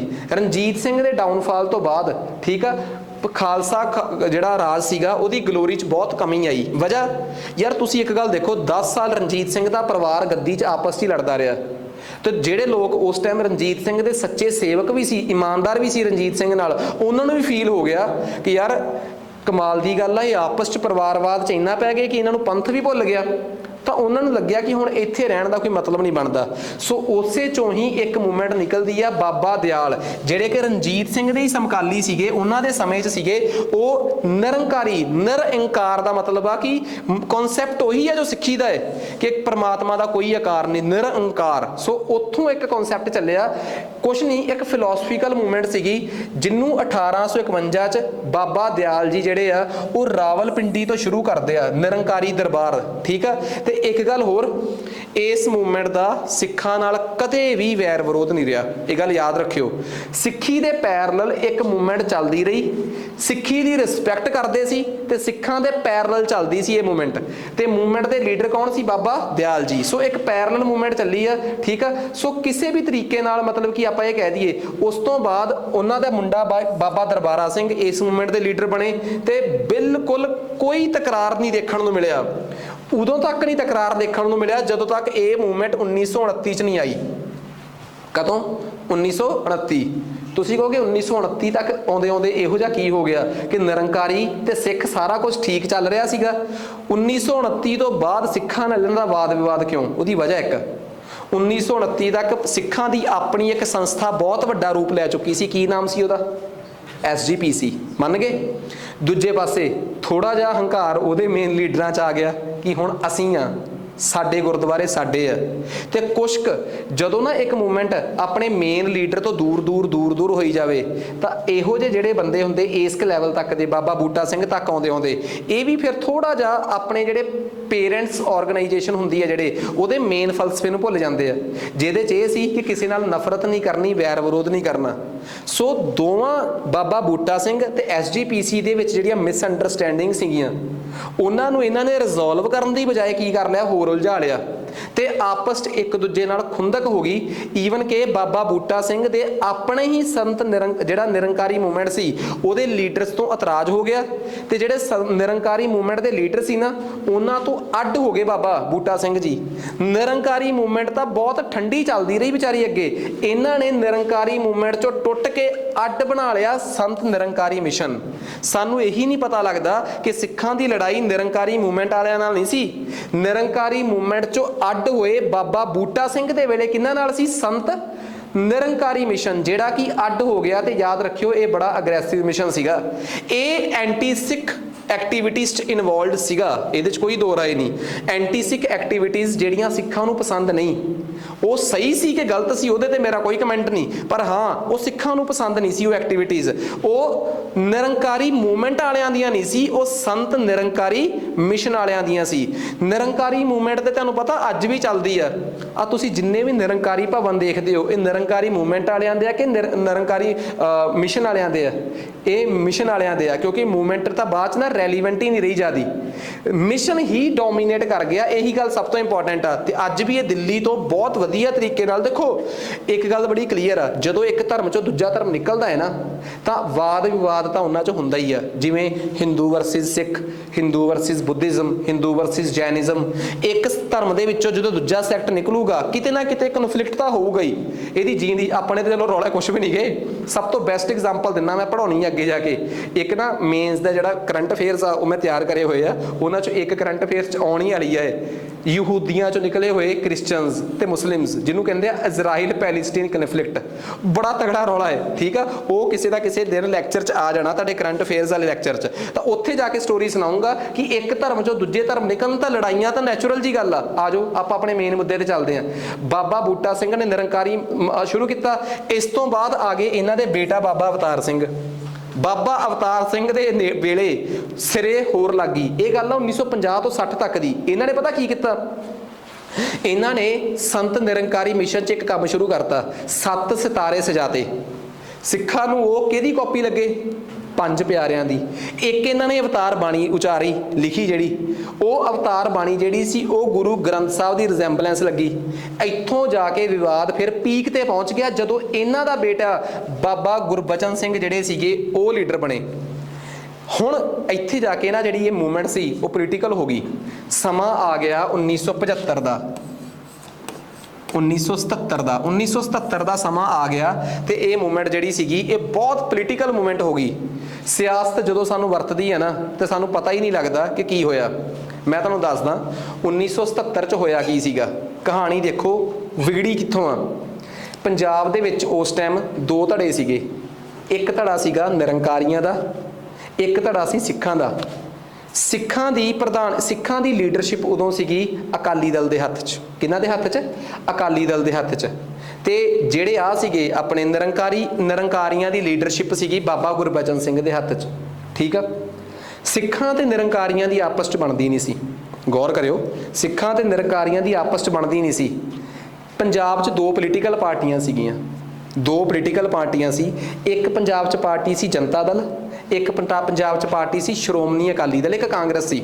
ਕਾਂਗਰਸ ਨੂੰ ਭੁੱਲ ਜਾਓ, 1977 'ਚ ਕਾਂਗਰਸ ਦਾ ਮਾੜਾ ਟਾਈਮ ਸੀ, ਉਹਨੂੰ ਸਾਈਡ ਤੇ ਕਰ ਦਿਓ। ਇਹ ਦੋਵੇਂ ਪੋਲੀਟੀਕਲ ਪਾਰਟੀਆਂ ਅੱਧੀਆਂ ਸੀਟਾਂ ਜਿੱਤ ਗਈਆਂ। ਇਹਨਾਂ ਨੇ ਕੋਲੈਬੋਰੇਸ਼ਨ ਕੀਤੀ ਤੇ 1977 ਦੇ ਵਿੱਚ ਦੂਸਰੀ ਵਾਰ ਪ੍ਰਕਾਸ਼ ਸਿੰਘ ਬਾਦਲ ਨੂੰ ਪੰਜਾਬ ਦੇ ਮੁੱਖ ਮੰਤਰੀ ਬਣਾਤਾ। ਦੋਵਾਂ ਨੇ ਕੋਲੈਬੋਰੇਸ਼ਨ 'ਚ, ਜਨਤਾ ਦਲ ਪਲੱਸ ਇਹ। ਇੰਟਰਸਟਿੰਗ ਗੱਲ ਕੀ ਆ, ਜਨਤਾ ਦਲ ਕਹਿੰਦੇ ਦੀ ਸਪੋਰਟ ਨਾਲ ਵੋਟਾਂ ਲੈ ਕੇ ਆਈ ਸੀ, ਨਿਰੰਕਾਰੀਆਂ ਦੀ, ਤੇ ਅਕਾਲੀ ਦਲ ਕਿਹਨਾਂ ਦੀਆਂ ਵੋਟਾਂ ਨਾਲ, ਸਿੱਖਾਂ ਦੀਆਂ ਨਾਲ। ਇਹਨਾਂ ਦੋਵਾਂ ਧੜਿਆਂ ਦੀ ਆਪਸ 'ਚ ਬਣਦੀ ਨਹੀਂ, ਉੱਪਰ ਲੀਡਰਾਂ ਨੇ ਹੱਥ ਮਿਲਾ ਲਏ ਤਾਂ ਗੇਮ ਪਲਟਦੀ। ਹੁਣ ਕੀ ਹੋਇਆ, ਇਹ ਸਮਾਂ ਸੀਗਾ ਕਾਂਗਰਸ ਜਿਹੜੀ ਉਸ ਟਾਈਮ ਬੈਕਫੁੱਟ ਤੇ ਸੀ, ਸੱਤਾ 'ਚੋਂ ਬਾਹਰ ਸੀ। ਕੋਈ ਵੀ ਪੋਲੀਟੀਕਲ ਪਾਰਟੀ ਕਿਸੇ ਵੀ ਟਾਈਮ ਸੱਤਾ 'ਚੋਂ ਬਾਹਰ ਹੋ ਸਕਦੀ ਹੈ। ਤਾਂ ਹੁਣ ਦੇਖੋ ਇੱਥੋਂ ਕੀ ਹੁੰਦਾ ਹੈ, ਇਸ ਸਮੇਂ ਸਿੱਖ ਜਿਹੜੇ ਸੀਗੇ ਉਹਨਾਂ ਨੂੰ ਲੱਗਿਆ ਕਿ ਅਸੀਂ ਠੱਗੇ ਗਏ ਆ। ਸਾਨੂੰ ਕਿਹਨੇ ਠੱਗ ਲਿਆ, ਅਕਾਲੀ ਦਲ ਨੇ। ਤਾਂ ਸਿੱਖਾਂ ਦੇ ਉਸ ਟਾਈਮ ਲੀਡਰ ਦੇ ਤੌਰ ਤੇ ਉੱਭਰ ਕੇ ਬਾਹਰ ਆਉਂਦੇ ਆ ਸੰਤ ਜਰਨੈਲ ਸਿੰਘ ਭਿੰਡਰਾਂਵਾਲੇ, ਜਿਹੜੇ ਸਿੱਖ ਕਮਿਊਨਿਟੀ ਨੂੰ ਇਹ ਗੱਲ ਦਾ ਅਹਿਸਾਸ ਕਰਾਉਂਦੇ ਆ ਕਿ ਤੁਸੀਂ ਕਿੰਨਾ ਦਾ ਸਾਥ ਦੇ ਰਹੇ ਹੋ। ਤਾਂ ਲੋਕ ਉਸ ਟਾਈਮ ਯੰਗ ਸੀਗੇ, ਉਹ ਬੜੀ ਛੋਟੀ ਏਜ ਸੀਗੀ ਉਹਨਾਂ ਦੀ, ਤਕਰੀਬਨ 31 ਕੁ ਸਾਲ ਦੀ ਏਜ ਸੀਗੀ ਉਹਨਾਂ ਦੀ ਉਸ ਟਾਈਮ, ਮੰਨ ਕੇ ਚੱਲੀਏ 31 ਜਾਂ 32 ਸਾਲ। ਤਾਂ ਯੰਗ ਬਲੱਡ ਸੀਗਾ, ਲੋਕ ਉਹਨਾਂ ਨੂੰ ਆਪਣਾ ਲੀਡਰ ਮੰਨਦੇ ਆ। ਸਿੱਖ ਉਹਨਾਂ ਨੂੰ ਆਪਣੇ ਲੀਡਰ ਦੇ ਤੌਰ ਤੇ ਸਵੀਕਾਰ ਕਰਦੇ ਆ, ਅਸੈਪਟ ਕਰਦੇ ਆ, ਤੇ ਆਪਣੇ ਲੀਡਰ ਦੇ ਤੌਰ ਤੇ ਸਵੀਕਾਰ ਕਰਕੇ ਉਹਨਾਂ ਨੂੰ ਫੋਲੋ ਕਰਦੇ ਆ। 1977 ਤੋਂ ਬਾਅਦ ਜਦੋਂ ਸੰਤ ਜਰਨੈਲ ਸਿੰਘ ਭਿੰਡਰਾਂਵਾਲੇ ਸਿੱਖਾਂ ਦੇ ਲੀਡਰ ਬਣ ਜਾਂਦੇ ਆ ਤਾਂ ਹੁਣ ਪੰਜਾਬ 'ਚ ਇਹ ਮੂਵਮੈਂਟ ਜਿਹੜੀ ਆ ਉਹ ਸਿੱਖ ਵਰਸਿਸ ਨਿਰੰਕਾਰੀ ਹੋ ਜਾਂਦੀ ਹੈ। 1978 'ਚ ਜਦੋਂ ਬਾਬਾ ਗੁਰਬਚਨ ਸਿੰਘ ਹੁਣੀ 78 'ਚ ਬਾਬਾ ਗੁਰਬਚਨ ਸਿੰਘ ਹੁਣੀ ਆਪਣਾ ਇੱਕ ਮੀਟਿੰਗ ਜਾਂ ਆਪਣਾ ਇੱਕ ਸਭਾ ਅੰਮ੍ਰਿਤਸਰ ਸ਼ਹਿਰ 'ਚ ਕਰਨ ਲੱਗਦੇ ਆ, ਸਿੱਖ ਵਿਰੋਧ ਕਰਦੇ ਆ, ਇਹਨਾਂ ਦੇ ਗੋਲੀਆਂ ਚਲਾਈਆਂ ਜਾਂਦੀਆਂ ਤੇ ਕੁਝ ਬੰਦੇ ਇਹਨਾਂ ਦੇ ਉਹ ਹੋ ਜਾਂਦੇ ਆ, ਮਤਲਬ ਡੈਥ ਹੋ ਜਾਂਦੀ ਹੈ ਸਿੱਖਾਂ ਦੇ ਕੁਝ ਲੋਕਾਂ ਦੀ। ਤੇ ਗੱਲ ਕੀ ਸੀ, ਜਿੱਥੇ ਉਹ ਮਤਲਬ ਕਿ ਉਹ ਸਭਾ ਕਰ ਰਹੇ ਸੀ ਉੱਥੇ ਉਹ ਸਿੱਖ ਗਏ, ਆਰੋਪ ਉਹਨਾਂ ਨੇ ਵੀ ਲਾਇਆ ਕਿ ਇਹ ਸਾਡੇ ਤੇ ਹਮਲਾ ਕਰਨ ਗਏ। ਸਿੱਖ ਕਹਿ ਰਹੇ ਸੀ ਕਿ ਅਸੀਂ ਨਿਹੱਥੇ ਗਏ ਸੀ। ਕੀ ਸੱਚ ਆ ਕੀ ਝੂਠ ਹੈ ਤਾਂ 1978 ਦੇ ਕੰਟੈਕਸਟ 'ਚ ਹੀ ਸਮਝ ਆਊਗਾ, ਆਪਾਂ ਨੂੰ ਕੁਝ ਨਹੀਂ ਪਤਾ। ਹੁਣ ਸਿੱਖਾਂ ਕੋਲ ਸੀ ਕਿ ਅਸੀਂ ਬਦਲਾ ਲੈਣਾ ਹੈ। 1980 'ਚ 2 ਸਿੱਖ ਬਾਬਾ ਗੁਰਬਚਨ ਸਿੰਘ ਨੂੰ ਅਸੈਸੀਨੇਟ ਕਰ ਦਿੰਦੇ ਆ ਗੱਲ ਸਮਝ ਗਏ। ਤਾਂ 1980 ਚ ਜਾ ਕੇ ਸਿੱਖਾਂ ਤੇ ਨਿਰੰਕਾਰੀਆਂ ਚ ਜਿਹੜਾ ਪਾੜਾ ਸੀਗਾ ਉਹ ਬਹੁਤ ਵੱਡੇ ਪੈਲ ਤੇ ਵੱਧ ਜਾਂਦਾ ਹੈ, ਇਹ ਗੱਲ ਸਮਝ ਆ ਗਈ। ਤੇ ਸਿੱਖਾਂ ਤੇ ਨਿਰੰਕਾਰੀਆਂ ਚ ਇਹ ਸਮੱਸਿਆ ਜਿਹੜੀ ਆ ਉਹਦਾ ਕਾਰਨ ਕੀ ਆ, ਉਹ ਬਾਅਦ ਦੀ ਗੱਲ ਆ। ਹਾਂ, ਇਹਨਾਂ ਤੋਂ ਬਾਅਦ ਇਹਨਾਂ ਦੇ ਬੇਟੇ ਬਾਬਾ ਹਰਦੇਵ ਸਿੰਘ ਇਸ ਮਿਸ਼ਨ ਦੇ ਲੀਡਰ ਬਣਦੇ ਆ ਤੇ ਉਹਨਾਂ ਦੀ ਵੀ ਕੈਨੇਡਾ 2016 ਚ ਡੈਥ ਹੋ ਜਾਂਦੀ ਆ। ਉਸ ਤੋਂ ਬਾਅਦ ਉਹਨਾਂ ਦੀ ਵਾਈਫ ਸਵਿੰਦਰ ਕੌਰ ਤੇ ਹੁਣ ਉਹਨਾਂ ਦੀ ਸ਼ਾਇਦ ਬੇਟੀ ਇਸ ਟਾਈਮ ਇਸ ਮੂਵਮੈਂਟ ਨੂੰ ਲੀਡ ਕਰ ਰਹੇ ਆ, ਇਸ ਟਾਈਮ ਜੋ ਕਰੰਟ ਸਟੇਟਸ ਆ। ਸੋ ਨਿਰੰਕਾਰੀ ਸਮਾਜ, ਨਿਰੰਕਾਰੀ ਮੂਵਮੈਂਟ ਤੇ ਨਿਰੰਕਾਰੀ ਮੂਵਮੈਂਟ ਚੋਂ ਨਿਕਲਿਆ ਸੰਤ ਨਿਰੰਕਾਰੀ ਮਿਸ਼ਨ। ਕਨਫਿਊਜ਼ ਤਾਂ ਨਹੀਂ ਹੋਵੋਗੇ ਕਦੀ, ਪਤਾ ਲੱਗ ਗਈ ਨਾ ਸਾਰੀ ਸਟੋਰੀ, ਕਰਨੋਲੋਜੀ ਵੀ ਸਮਝ ਆ ਗਈ ਕਿ ਜੇ ਕਿਤੇ ਨਿਰੰਕਾਰੀ ਲੀਡਰਸ ਦੇ ਨਾਮ ਕਰਨੋਲੋਜੀ ਚ ਪੁੱਛ ਲਏ ਜਾਣ, ਬੂਟਾ ਸਿੰਘ ਤੋਂ ਸੰਤ ਨਿਰੰਕਾਰੀ, ਹੂ ਸਟਾਰਟਡ ਸੰਤ ਨਿਰੰਕਾਰੀ ਮਿਸ਼ਨ, ਬਾਬਾ ਦਿਆਲ ਦੇ ਟਿੱਕੇ ਨਾਲ ਆਇਓ, ਬਾਬਾ ਬੂਟਾ ਸਿੰਘ 1929। ਗੱਲ ਸਮਝ ਆ ਗਈ ਨਾ, ਜਿੱਥੋਂ ਕਨਫਲਿਕਟ ਸ਼ੁਰੂ ਹੋਇਆ ਉਹ ਨਿਰੰਕਾਰੀ ਮੂਵਮੈਂਟ ਆ। ਬਾਬਾ ਦਿਆਲ ਜੀ ਜਿਹੜੇ ਰਣਜੀਤ ਸਿੰਘ ਦੇ ਵੇਲੇ 1851 ਚ ਸ਼ੁਰੂ ਕਰਦੇ ਆ, ਜਿੱਥੋਂ ਕਨਫਲਿਕਟ ਸ਼ੁਰੂ ਹੋਇਆ ਉਹ ਨਿਰੰਕਾਰੀ ਮਿਸ਼ਨ ਆ, ਸੰਤ ਨਿਰੰਕਾਰੀ। ਸਟੋਰੀ ਸਮਝ ਆ ਰਹੀ ਹੈ ਨਾ ਸਾਰੀ। ਇੱਕ ਕੰਟੈਕਸਟ ਬਹੁਤ ਜ਼ਰੂਰੀ ਹੁੰਦਾ ਕਿਸੇ ਵੀ ਚੀਜ਼ ਨੂੰ ਸਮਝਣ ਦਾ। ਆ ਜਾਓ ਅੱਗੇ ਗੱਲ ਕਰਦੇ ਆ ਰਾਧਾ ਸੁਆਮੀ। ਰਾਧਾ ਸੁਆਮੀ ਨਾਮ ਤੋਂ ਹੀ ਸਮਝ ਆ ਰਿਹਾ, ਰਾਧਾ ਸੁਆਮੀ ਸਿੱਖੀ ਨਾਲ ਕੋਈ ਸਿੱਧਾ ਸੰਬੰਧ ਨਹੀਂਗਾ, ਮੇਰੀ ਗੱਲ ਸਮਝ ਗਏ। ਸਿੱਖੀ ਨਾਲ ਕੋਈ ਸਿੱਧਾ ਸੰਬੰਧ ਨਹੀਂ ਤੇ ਹੈ ਵੀ ਨਹੀਂ। ਆਗਰੇ 'ਚ ਇੱਕ ਮੂਵਮੈਂਟ ਸ਼ੁਰੂ ਹੋਈ, ਬਾਬਾ ਦਿਆਲ ਸੇਠ, ਨਾਮ ਸੇਮ ਜਿਹਾ ਹੈ, ਨਾਮ ਤਾਂ ਬਿਲਕੁਲ ਸੇਮ ਮੈਚ ਹੋ ਰਿਹਾ। ਬਾਬਾ ਦਿਆਲ ਸੇਠ ਇਹਨੂੰ ਸ਼ੁਰੂ ਕਰਦੇ ਆ ਆਗਰੇ 'ਚ, ਇਹਦਾ ਉਹਨਾਂ ਦਾ ਸਤਸੰਗ 1855 'ਚ। ਸੇਮ ਉਹੀ ਟਾਈਮ ਲਾਈਨ ਜਦੋਂ ਬਾਬਾ ਦਿਆਲ ਮੂਵਮੈਂਟ ਸ਼ੁਰੂ ਕਰਦੇ ਆ ਰਾਵਲਪਿੰਡੀ 'ਚੋਂ, ਕਿਹੜੀ ਭਲਾ, ਨਿਰੰਕਾਰੀ। ਉਹਨਾਂ ਸਮਿਆਂ 'ਚ ਹੀ ਬਾਬਾ ਦਿਆਲ ਸੇਠ ਆਗਰੇ 'ਚ ਇੱਕ ਰਾਧਾ ਸੁਆਮੀ, ਦੋਵਾਂ ਮੂਵਮੈਂਟਸ ਦਾ ਆਪਸ 'ਚ ਕੋਈ ਸੰਬੰਧ ਨਹੀਂ ਹੈਗਾ। ਕਲੀਅਰ ਸੁਣ ਲਓ ਇਹ ਗੱਲ, ਇਸ ਮੂਵਮੈਂਟ ਦਾ ਸਿੱਖੀ ਨਾਲ ਵੀ ਕੋਈ ਸੰਬੰਧ ਨਹੀਂ। ਉਹਨਾਂ ਦੀ ਡੈਥ ਤੋਂ ਬਾਅਦ ਉਹਨਾਂ ਦੇ ਜਿਹੜੇ ਲੀਡ ਉਹ ਸੀਗੇ ਜਿਹੜੇ ਉਹ ਅੱਗੇ ਵਧਦੇ ਆ। ਪਰ ਇਹਨਾਂ ਦੀ ਮੂਵਮੈਂਟ 'ਚ ਇੱਕ ਖਾਸੀਅਤ ਸੀ, ਗੁਰੂ ਗ੍ਰੰਥ ਸਾਹਿਬ ਦੀਆਂ ਜਿਹੜੀਆਂ ਉਹ ਸੀ ਹਾਈਨ ਸੀਗੀਆਂ, ਉਹਨਾਂ ਨੂੰ ਵੀ ਕੋਟ ਕੀਤਾ ਜਾਂਦਾ ਸੀਗਾ, ਇਹ ਗੱਲ ਯਾਦ ਰੱਖਿਓ। ਇਹਨਾਂ ਦਾ ਇੱਕ ਚੇਲਾ ਸੀ ਜਿਹਨੂੰ ਆਪਾਂ ਇੰਗਲਿਸ਼ 'ਚ ਕਹਿ ਦਿੰਦੇ ਆ ਫੋਲੋਅਰ। ਇਹਨਾਂ ਦੇ ਇੱਕ ਫੋਲੋਅਰ ਸੀਗੇ, ਜਿਹੜੇ ਇਹਨਾਂ ਦੇ ਫੋਲੋਅਰ ਸੀ ਉਹਨਾਂ ਦਾ ਨਾਮ ਸੀ ਬਾਬਾ ਜੈਮਲ ਸਿੰਘ। ਕੀ ਨਾਮ ਸੀ? ਬਾਬਾ ਜੈਮਲ ਸਿੰਘ। ਉਹ ਇਹਨਾਂ ਦੀ ਇੱਕ ਬ੍ਰਾਂਚ ਨੂੰ ਆਗਰੇ ਤੋਂ ਸ਼ਿਫਟ ਕਰਕੇ ਡੇਰਾ ਬਿਆਸ ਨਦੀ ਦੇ ਕੰਢੇ ਪੰਜਾਬ ਲੈ ਕੇ ਆਉਂਦੇ ਆ। ਸੋ ਜਿਹੜੀ ਪੰਜਾਬ ਵਾਲੀ ਬ੍ਰਾਂਚ ਆ ਨਾ, ਉਹਨੂੰ ਮੈਂ ਇਹ ਨਹੀਂ ਕਹੂੰਗਾ ਕਿ ਰਾਧਾ ਸੁਆਮੀ ਬ੍ਰਾਂਚ ਆ, ਉਹਨੂੰ ਕਹੂੰਗਾ ਬਾਬਾ ਜੈਮਲ ਸਿੰਘ ਰਾਧਾ ਸੁਆਮੀ ਬ੍ਰਾਂਚ। ਮੇਰੀ ਗੱਲ ਸਮਝ ਗਏ? ਕਿਉਂਕਿ ਉੱਥੋਂ ਇਹ ਨਵੇਂ ਸਿਰਿਓਂ ਸਟਾਰਟ ਹੁੰਦੀ ਆ। ਉਹ ਸਿਰਫ ਬਾਬਾ ਦਿਆਲ ਸੇਠ ਦੇ ਫੋਲੋਅਰ ਸੀਗੇ, ਉਹ ਪੰਜਾਬ ਆਏ ਤੇ ਉਹ ਸ਼ਿਵ ਦਿਆਲ ਦੇ ਫੋਲੋਅਰ ਸੀਗੇ, ਸੁਆਮੀ ਸ਼ਿਵ ਦਿਆਲ ਦੇ, ਉਹ ਬਿਆਸ ਦੇ ਨੇੜੇ ਸੈਟਲ ਹੋਏ ਤੇ ਉਹਨਾਂ ਨੂੰ ਕਿਹਾ ਜਾ ਸਕਦਾ ਕਿ ਰਾਧਾ ਸੁਆਮੀ ਸਤਸੰਗ ਬਿਆਸ ਦੇ ਪਹਿਲੇ ਮੈਂਟੋਰ ਜਿਹਨਾਂ ਨੂੰ ਆਪਾਂ ਕਹਿ ਸਕਦੇ ਹਾਂ, ਉਹ ਸੀਗੇ ਬਾਬਾ ਜੈਮਲ ਸਿੰਘ। ਫਿਰ ਉਸ ਤੋਂ ਬਾਅਦ ਬਾਬਾ ਸਾਵਨ ਸਿੰਘ ਆ ਗਏ, ਜਿਹੜੇ ਰਾਧਾ ਸੁਆਮੀ ਸਤਸੰਗ ਬਿਆਸ ਦੇ ਅਗਲੇ ਚੀਫ ਬਣੇ। ਫਿਰ ਗੁਰਿੰਦਰ ਸਿੰਘ ਜਿਹੜੇ ਆ, ਠੀਕ ਆ, ਫਿਲਹਾਲ ਉਹ ਇਸ ਟਾਈਮ ਨੇ, ਠੀਕ ਆ। ਸੋ ਡੇਰਾ ਬਿਆਸ ਜਿਹੜਾ ਸੀਗਾ, ਓਬਵੀਅਸ ਜੀ ਗੱਲ ਆ, ਫਿਲਹਾਲ ਬਹੁਤ ਘੱਟ ਕੰਟਰੋਵਰਸੀਜ਼ 'ਚ ਰਿਹਾ ਹੈ ਡੇਰਾ ਬਿਆਸ ਜਿਹੜਾ ਹੈ। ਕਈ ਵਾਰੀ ਕਈ ਡੇਰੇ ਜਿਹੜੇ ਆ ਜਾਂ ਕਈ ਇਸ ਤਰੀਕੇ ਦੀਆਂ ਮੂਵਮੈਂਟਸ ਦੇ ਜਿਹੜੇ ਕਰੰਟ ਲੀਡਰ ਆ ਉਹ ਕਿਸੇ ਨਾ ਕਿਸੇ ਕੰਟਰੋਵਰਸੀ 'ਚ ਆ ਜਾਂਦੇ ਆ। ਜੇ ਮੈਂ ਛੋਟੀ ਜਿਹੀ ਕੰਟਰੋਵਰਸੀ ਦੀ ਗੱਲ ਕਰਾਂ, ਜਸਟ ਇੱਕ ਕਿ ਇੱਕ ਆਰੋਪ ਡੇਰੇ ਤੇ ਲੱਗਿਆ ਹੈ ਨੇੜੇ ਦੇ ਕਿਸਾਨਾਂ ਦੀਆਂ ਜ਼ਮੀਨਾਂ ਨੂੰ ਕੈਪਚਰ ਕਰਨਾ, ਤੇ ਇੱਕ ਆਰੋਪ ਇਹਨਾਂ ਤੇ ਲੱਗਿਆ ਸੀਗਾ ਪੈਸੇ ਨੂੰ ਮੂਵ ਮਾਈਗ੍ਰੇਟ ਕਰਾਉਣਾ, ਜਿਹਦੇ 'ਚ ਕੀ ਰੈਨਬੈਕਸੀ ਦੇ ਦੋ ਜਿਹੜੇ ਫੈਮਿਲੀ ਸੀ, ਰੈਨਬੈਕਸੀ ਫੈਮਿਲੀ, ਉਹਨਾਂ ਦੇ ਨਾਲ ਕੁਝ ਰਿਲੇਸ਼ਨ ਸੀ। ਆਰੋਪ ਵੱਖਰੀ ਗੱਲ ਹੁੰਦੀ ਆ, ਉਹਨਾਂ ਦਾ ਸਾਬਤ ਹੋਣਾ ਵੱਖਰੀ ਗੱਲ ਆ। ਸੋ ਉਹਨਾਂ ਤੇ ਨਾ ਤਾਂ ਆਪਾਂ ਕੋਈ ਕਮੈਂਟ ਕਰ ਸਕਦੇ ਆ, ਨਾ ਆਪਾਂ ਉਹਦੇ ਬਾਰੇ ਕੋਈ ਜਾਣਕਾਰੀ ਰੱਖਦੇ ਆ, ਪਰ ਹਾਂ ਆ ਸਾਨੂੰ ਫਿਲਹਾਲ ਇੱਕ ਸਟੇਟਸ ਜਿਹੜਾ ਹੈ ਉਹ ਸਮਝ ਆਉਣਾ ਚਾਹੀਦਾ ਕਿ ਕਹਾਣੀ ਕੀ ਹੈ। ਇਸ ਤੋਂ ਬਾਅਦ ਅਗਲਾ ਜਿਹੜੀ ਪੰਜਾਬ ਦੀ ਮੂਵਮੈਂਟ ਆ, ਦੈਟ ਇਜ਼ ਡੇਰਾ ਸੱਚਾ ਸੌਦਾ, ਠੀਕ ਆ। ਕੰਟਰੋਵਰਸੀ 'ਚ ਇਸ ਕਰਕੇ ਆ ਕਿ ਜਿਹੜੇ ਬਿਲਕੁਲ ਇਹਨਾਂ ਦੇ ਲਾਸਟ ਗੁਰਮੀਤ ਸਿੰਘ ਸੀਗੇ, ਠੀਕ ਆ, ਉਹ ਆਰੋਪ ਕਰਕੇ ਜੇਲ੍ਹ 'ਚ ਆ। ਪਰ ਮੂਵਮੈਂਟ ਜਿਹੜੀ ਆ ਉਹਨੂੰ ਕਿਸੇ ਇੱਕ ਲੀਡਰ ਦੇ ਨਾਮ ਨਾਲ ਤਾਂ ਪੜ੍ਹਿਆ ਨਹੀਂ ਜਾ ਸਕਦਾ। ਮੂਵਮੈਂਟ ਇੱਕ ਮੂਵਮੈਂਟ ਆ, ਉਹਨੂੰ ਪੜ੍ਹਿਆ ਜਾਣਾ ਇਸ ਕਰਕੇ ਜ਼ਰੂਰੀ ਆ ਕਿਉਂਕਿ ਪੰਜਾਬ ਦੀ ਧਰਤੀ ਤੇ ਹੋਈ ਆ। ਸਭ ਤੋਂ ਪਹਿਲੀ ਗੱਲ ਆ ਕਿ ਡੇਰਾ ਸੱਚਾ ਸੌਦਾ ਦੀ ਸ਼ੁਰੂਆਤ 1948 'ਚ ਮਸਤਾਨਾ ਬਲੋਚਿਸਤਾਨੀ ਜੀ ਦੁਆਰਾ ਕੀਤੀ ਗਈ ਹੈ, ਠੀਕ ਆ। ਇਸ ਤੋਂ ਬਾਅਦ ਇਹਦਾ ਮੇਨ ਸੈਂਟਰ ਜੇ ਅੱਜ ਦੀ ਗੱਲ ਕਰੀਏ ਤਾਂ ਹਰਿਆਣੇ ਦੇ ਸਿਰਸਾ 'ਚ, ਠੀਕ ਆ। ਤੇ ਮੇਨ ਜਿਹੜਾ ਸਲੋਗਨ ਧੰਨ ਧੰਨ ਸਤਿਗੁਰ ਤੇਰਾ ਹੀ ਆਸਰਾ, ਠੀਕ ਆ, ਇਹ ਉਹਨਾਂ ਦਾ ਮੇਨ, ਠੀਕ ਆ। 1960 'ਚ ਡੇਰਾ ਜਿਹੜਾ ਸੀਗਾ ਉਹ ਮਸਤਾਨਾ ਬਲੋਚਿਸਤਾਨ ਜੀ ਤੋਂ ਸ਼ਾਹ ਜੀ ਮਹਾਰਾਜ ਕੋਲ ਚਲੇ ਗਿਆ, ਤੇ ਕਿਉਂਕਿ ਮਸਤਾਨਾ ਜੀ ਦੀ ਡੈਥ ਹੋ ਗਈ। 1990 'ਚ ਗੁਰਮੀਤ ਰਾਮ ਰਹੀਮ ਸਿੰਘ ਜਿਹੜੇ ਸੀਗੇ ਉਹ ਅਗਲੇ ਲੀਡਰ ਤੇ ਫਿਲਹਾਲ ਕਰੰਟ ਲੀਡਰ, ਤੇ ਹੁਣ ਆਹ ਸਟੇਟਸ ਆ ਉਹਦਾ, ਠੀਕ ਆ। ਸੋ ਇਹ ਨੈਕਸਟ ਅਗਲੀ ਮੂਵਮੈਂਟ ਸੀ ਆਪਣੇ ਕੋਲ। ਸੋ ਪੰਜਾਬ ਦੇ ਵਿੱਚ ਜੇ ਮੈਂ ਓਵਰਆਲ ਮੂਵਮੈਂਟਸ ਦੀ ਗੱਲ ਕਰਾਂ ਤਾਂ ਇਹ ਆ ਦੋ ਮੂਵਮੈਂਟਸ ਜਾਣੇ ਅਣਜਾਣੇ ਚ ਇਗਨੋਰ ਕੀਤੀਆਂ ਗਈਆਂ ਹੈ, ਠੀਕ ਆ। ਇੱਕ ਮੂਵਮੈਂਟ ਸੀਗੀ ਅਹਿਮਦੀਆ ਮੂਵਮੈਂਟ, ਠੀਕ ਆ, ਸ਼ਾਇਦ ਉਹ ਮੈਂ ਉੱਪਰ ਪੜ੍ਹਾਤੀ ਸੀ ਇੱਕ ਵਾਰੀ, ਅਹਿਮਦੀਆ ਮੂਵਮੈਂਟ। ਜੇ ਮੈਂ ਗੱਲ ਕਰਾਂ ਤਾਂ ਅਹਿਮਦੀਆ ਮੂਵਮੈਂਟ ਆਊਗੀ ਪਤਾ ਕਿੱਥੇ? ਅਹਿਮਦੀਆ ਮੂਵਮੈਂਟ ਆਊਗੀ ਜਦੋਂ ਮੈਂ ਇੰਡੀਆ ਦੀ ਹਿਸਟਰੀ ਪੜ੍ਹਾਊਂਗਾ, ਠੀਕ ਆ, social reforms of Indian history, ਜਿਹਦੇ ਚ ਮੈਂ ਉਹਦੇ ਚ ਨਾ ਇੰਡੀਆ ਦੀਆਂ ਮੂਵਮੈਂਟਸ ਸਾਰੀਆਂ ਪੜ੍ਹਾਉਣਾ ਹੁੰਦਾ। ਪਾਰਸੀਆਂ ਦੀਆਂ ਵੱਖਰੀਆਂ ਮੂਵਮੈਂਟਸ ਪੜ੍ਹਾਈ ਦੀ ਹੈ, ਹਿੰਦੂਜ਼ ਦੇ ਵਿੱਚ ਵੱਖਰੀਆਂ, ਮੁਸਲਿਮਸ ਦੇ ਵਿੱਚ ਵੱਖਰੀਆਂ। ਤੇ ਜਦੋਂ ਮੈਂ ਇੰਡੀਆ ਦੀ ਸੋਸ਼ਲ ਰਿਫਾਰਮਸ ਦੇ ਵਿੱਚ ਸਿੱਖਾਂ ਦੀਆਂ ਮੂਵਮੈਂਟਸ ਪੜ੍ਹਾਉਣੀਆਂ ਹੁੰਦੀਆਂ ਨਾ, ਤਾਂ ਉੱਥੇ ਮੈਂ ਕਹਿ ਦਿੰਦਾ ਕਿ ਆਹ ਲੈਕਚਰ ਤੁਹਾਨੂੰ ਪੰਜਾਬ 'ਚ ਜਾ ਕੇ ਮਿਲੂਗਾ, ਠੀਕ ਆ। ਸੋ ਸਿੱਖਾਂ ਦੀਆਂ ਮੂਵਮੈਂਟਸ ਨੂੰ ਇੱਥੇ ਕਵਰ ਕੀਤਾ ਗਿਆ ਹੈ, ਇਕੱਲੇ ਸਿੱਖਾਂ ਦੀਆਂ ਨਹੀਂ, ਨੈਸ਼ਨਲ ਲੈਵਲ ਦੀ ਪੰਜਾਬ ਦੀਆਂ ਉਹ ਮੂਵਮੈਂਟਸ ਜਿਹੜੀਆਂ ਨੈਸ਼ਨਲ ਲੈਵਲ ਤੇ ਨਹੀਂ ਮਸ਼ਹੂਰ, ਜਿਹੜੀਆਂ ਮੈਂ ਇੱਥੇ ਪੜ੍ਹਾਤੀਆਂ। ਇਸ ਤੋਂ ਬਿਨਾਂ ਜੇ ਤੁਹਾਨੂੰ ਲੱਗਦਾ ਨਾ ਕਿ ਪੰਜਾਬ ਦੀ ਇੱਕ ਮੂਵਮੈਂਟ ਸੀ ਆਰਿਆ ਸਮਾਜ, ਪੰਜਾਬ 'ਚ ਇੱਕ ਮੂਵਮੈਂਟ ਹੋਈ ਹੈ ਅਹਿਮਦੀਆ ਮੂਵਮੈਂਟ, ਜਿਹਦੇ ਬਾਰੇ ਮੈਂ ਪਹਿਲਾਂ ਵੀ, ਜੇ ਮੇਨਸ ਵਾਲੇ ਕਲਾਸ ਵਾਲੇ ਆ ਉਹ ਤਾਂ ਕਹਿ ਹੀ ਨਹੀਂ ਸਕਦੇ, ਮੇਨਸ ਵਾਲਿਆਂ ਨੂੰ ਤਾਂ ਮੈਂ ਪਹਿਲੇ ਲੈਕਚਰ 'ਚ ਹੀ ਦੱਸਦਾ ਸੀ ਜਦੋਂ ਮੈਂ ਜਸਟ ਹਜੇ ਸੋਸ਼ਲ ਰਿਫਾਰਮਸ ਦੀ ਇੰਟਰੋਡਕਸ਼ਨ ਦੇ ਰਿਹਾ ਸੀ, ਕਿ ਜਿਹੜੇ ਕਾਦੀਆਂ ਤੋਂ ਸ਼ੁਰੂ ਹੋਈ ਅਹਿਮਦੀਆ ਮੂਵਮੈਂਟ ਸੀ, ਉਹਦੇ ਜਿਹੜੇ ਮੇਨ ਲੀਡਰ ਦੇ ਨਾਲ ਕੀ ਕੰਟਰੋਵਰਸੀ ਹੋਈ ਸੀਗੀ, ਪਰ ਪੜ੍ਹਾਉਣੀ ਮੈਂ ਅੱਗੇ ਜਾ ਕੇ ਵੀ ਆ। ਸੋ ਆਪੋ ਆਪਣੇ ਹਿਸਾਬ ਨਾਲ ਤੁਸੀਂ ਇਸ ਲੈਕਚਰ ਨੂੰ ਫਿੱਟ ਕਰ ਸਕਦੇ ਹੋ। ਜਿੰਨੇ ਵੀ ਆਪਣੇ ਨਾਰਮਲ ਬੈਚਿਸ ਵਾਲੇ ਆ ਉਹਨਾਂ ਦੇ ਪੰਜਾਬ ਦੇ ਲੈਕਚਰ ਦਾ ਇਹ ਪਾਰਟ ਆ, ਠੀਕ ਆ। ਤੇ PCS ਵਾਲਿਆਂ ਦੇ ਮੇਨਸ ਦੇ ਵਿੱਚ ਸੋਸ਼ਲ ਰਿਲੀਜੀਅਸ ਰਿਫਾਰਮਸ ਦਾ ਇਹ ਤੀਸਰਾ ਲੈਕਚਰ ਆ, ਕਿਉਂਕਿ ਦੂਸਰਾ ਲੈਕਚਰ ਵੀ ਪੰਜਾਬ ਦਾ ਸੀ, ਤੀਸਰਾ ਵੀ ਪੰਜਾਬ ਦਾ ਹੈ। ਪੰਜਾਬ ਦੀਆਂ ਮੂਵਮੈਂਟਸ ਖਤਮ ਆ, ਇਸ ਤੋਂ ਬਾਅਦ ਸ਼ੁਰੂ ਹੋਣਗੀਆਂ ਹੁਣ ਅੱਗੇ ਇੰਡੀਆ ਦੀਆਂ ਮੂਵਮੈਂਟਸ, ਠੀਕ ਆ। ਤੇ ਸੋਸ਼ਲ ਰਿਲੀਜੀਅਸ ਰਿਫਾਰਮਸ ਇੰਡੀਆ ਦੇ ਲੈਵਲ ਤੇ ਕਿਵੇਂ ਦਾ ਸੀ, ਅੰਗਰੇਜ਼ਾਂ ਨੇ ਕੀ ਇੰਪੈਕਟ ਪਾਇਆ, ਇਹ ਸਾਰਾ ਕੁਝ ਆਪਾਂ ਮੇਨਸ ਦੀਆਂ ਕਲਾਸਾਂ 'ਚ ਅੱਗੇ ਡਿਟੇਲ 'ਚ ਡਿਸਕਸ਼ਨ ਕਰਨੀ ਆ, ਬਿਕੋਜ਼ ਉਹਨਾਂ ਦੇ ਨਾਲ ਰਿਲੇਟਡ ਬਹੁਤ ਕੁਝ ਐਕਸਪਲੇਨੇਸ਼ਨ ਸਾਨੂੰ ਪੇਪਰਾਂ 'ਚ ਪੁੱਛੀ ਜਾਊਗੀ। ਕਲੀਅਰ ਹੈ ਗੱਲ? ਸੋ ਅੱਜ ਵਾਸਤੇ ਇੰਨਾ ਹੀ ਬਹੁਤ ਆ, ਧੰਨਵਾਦ।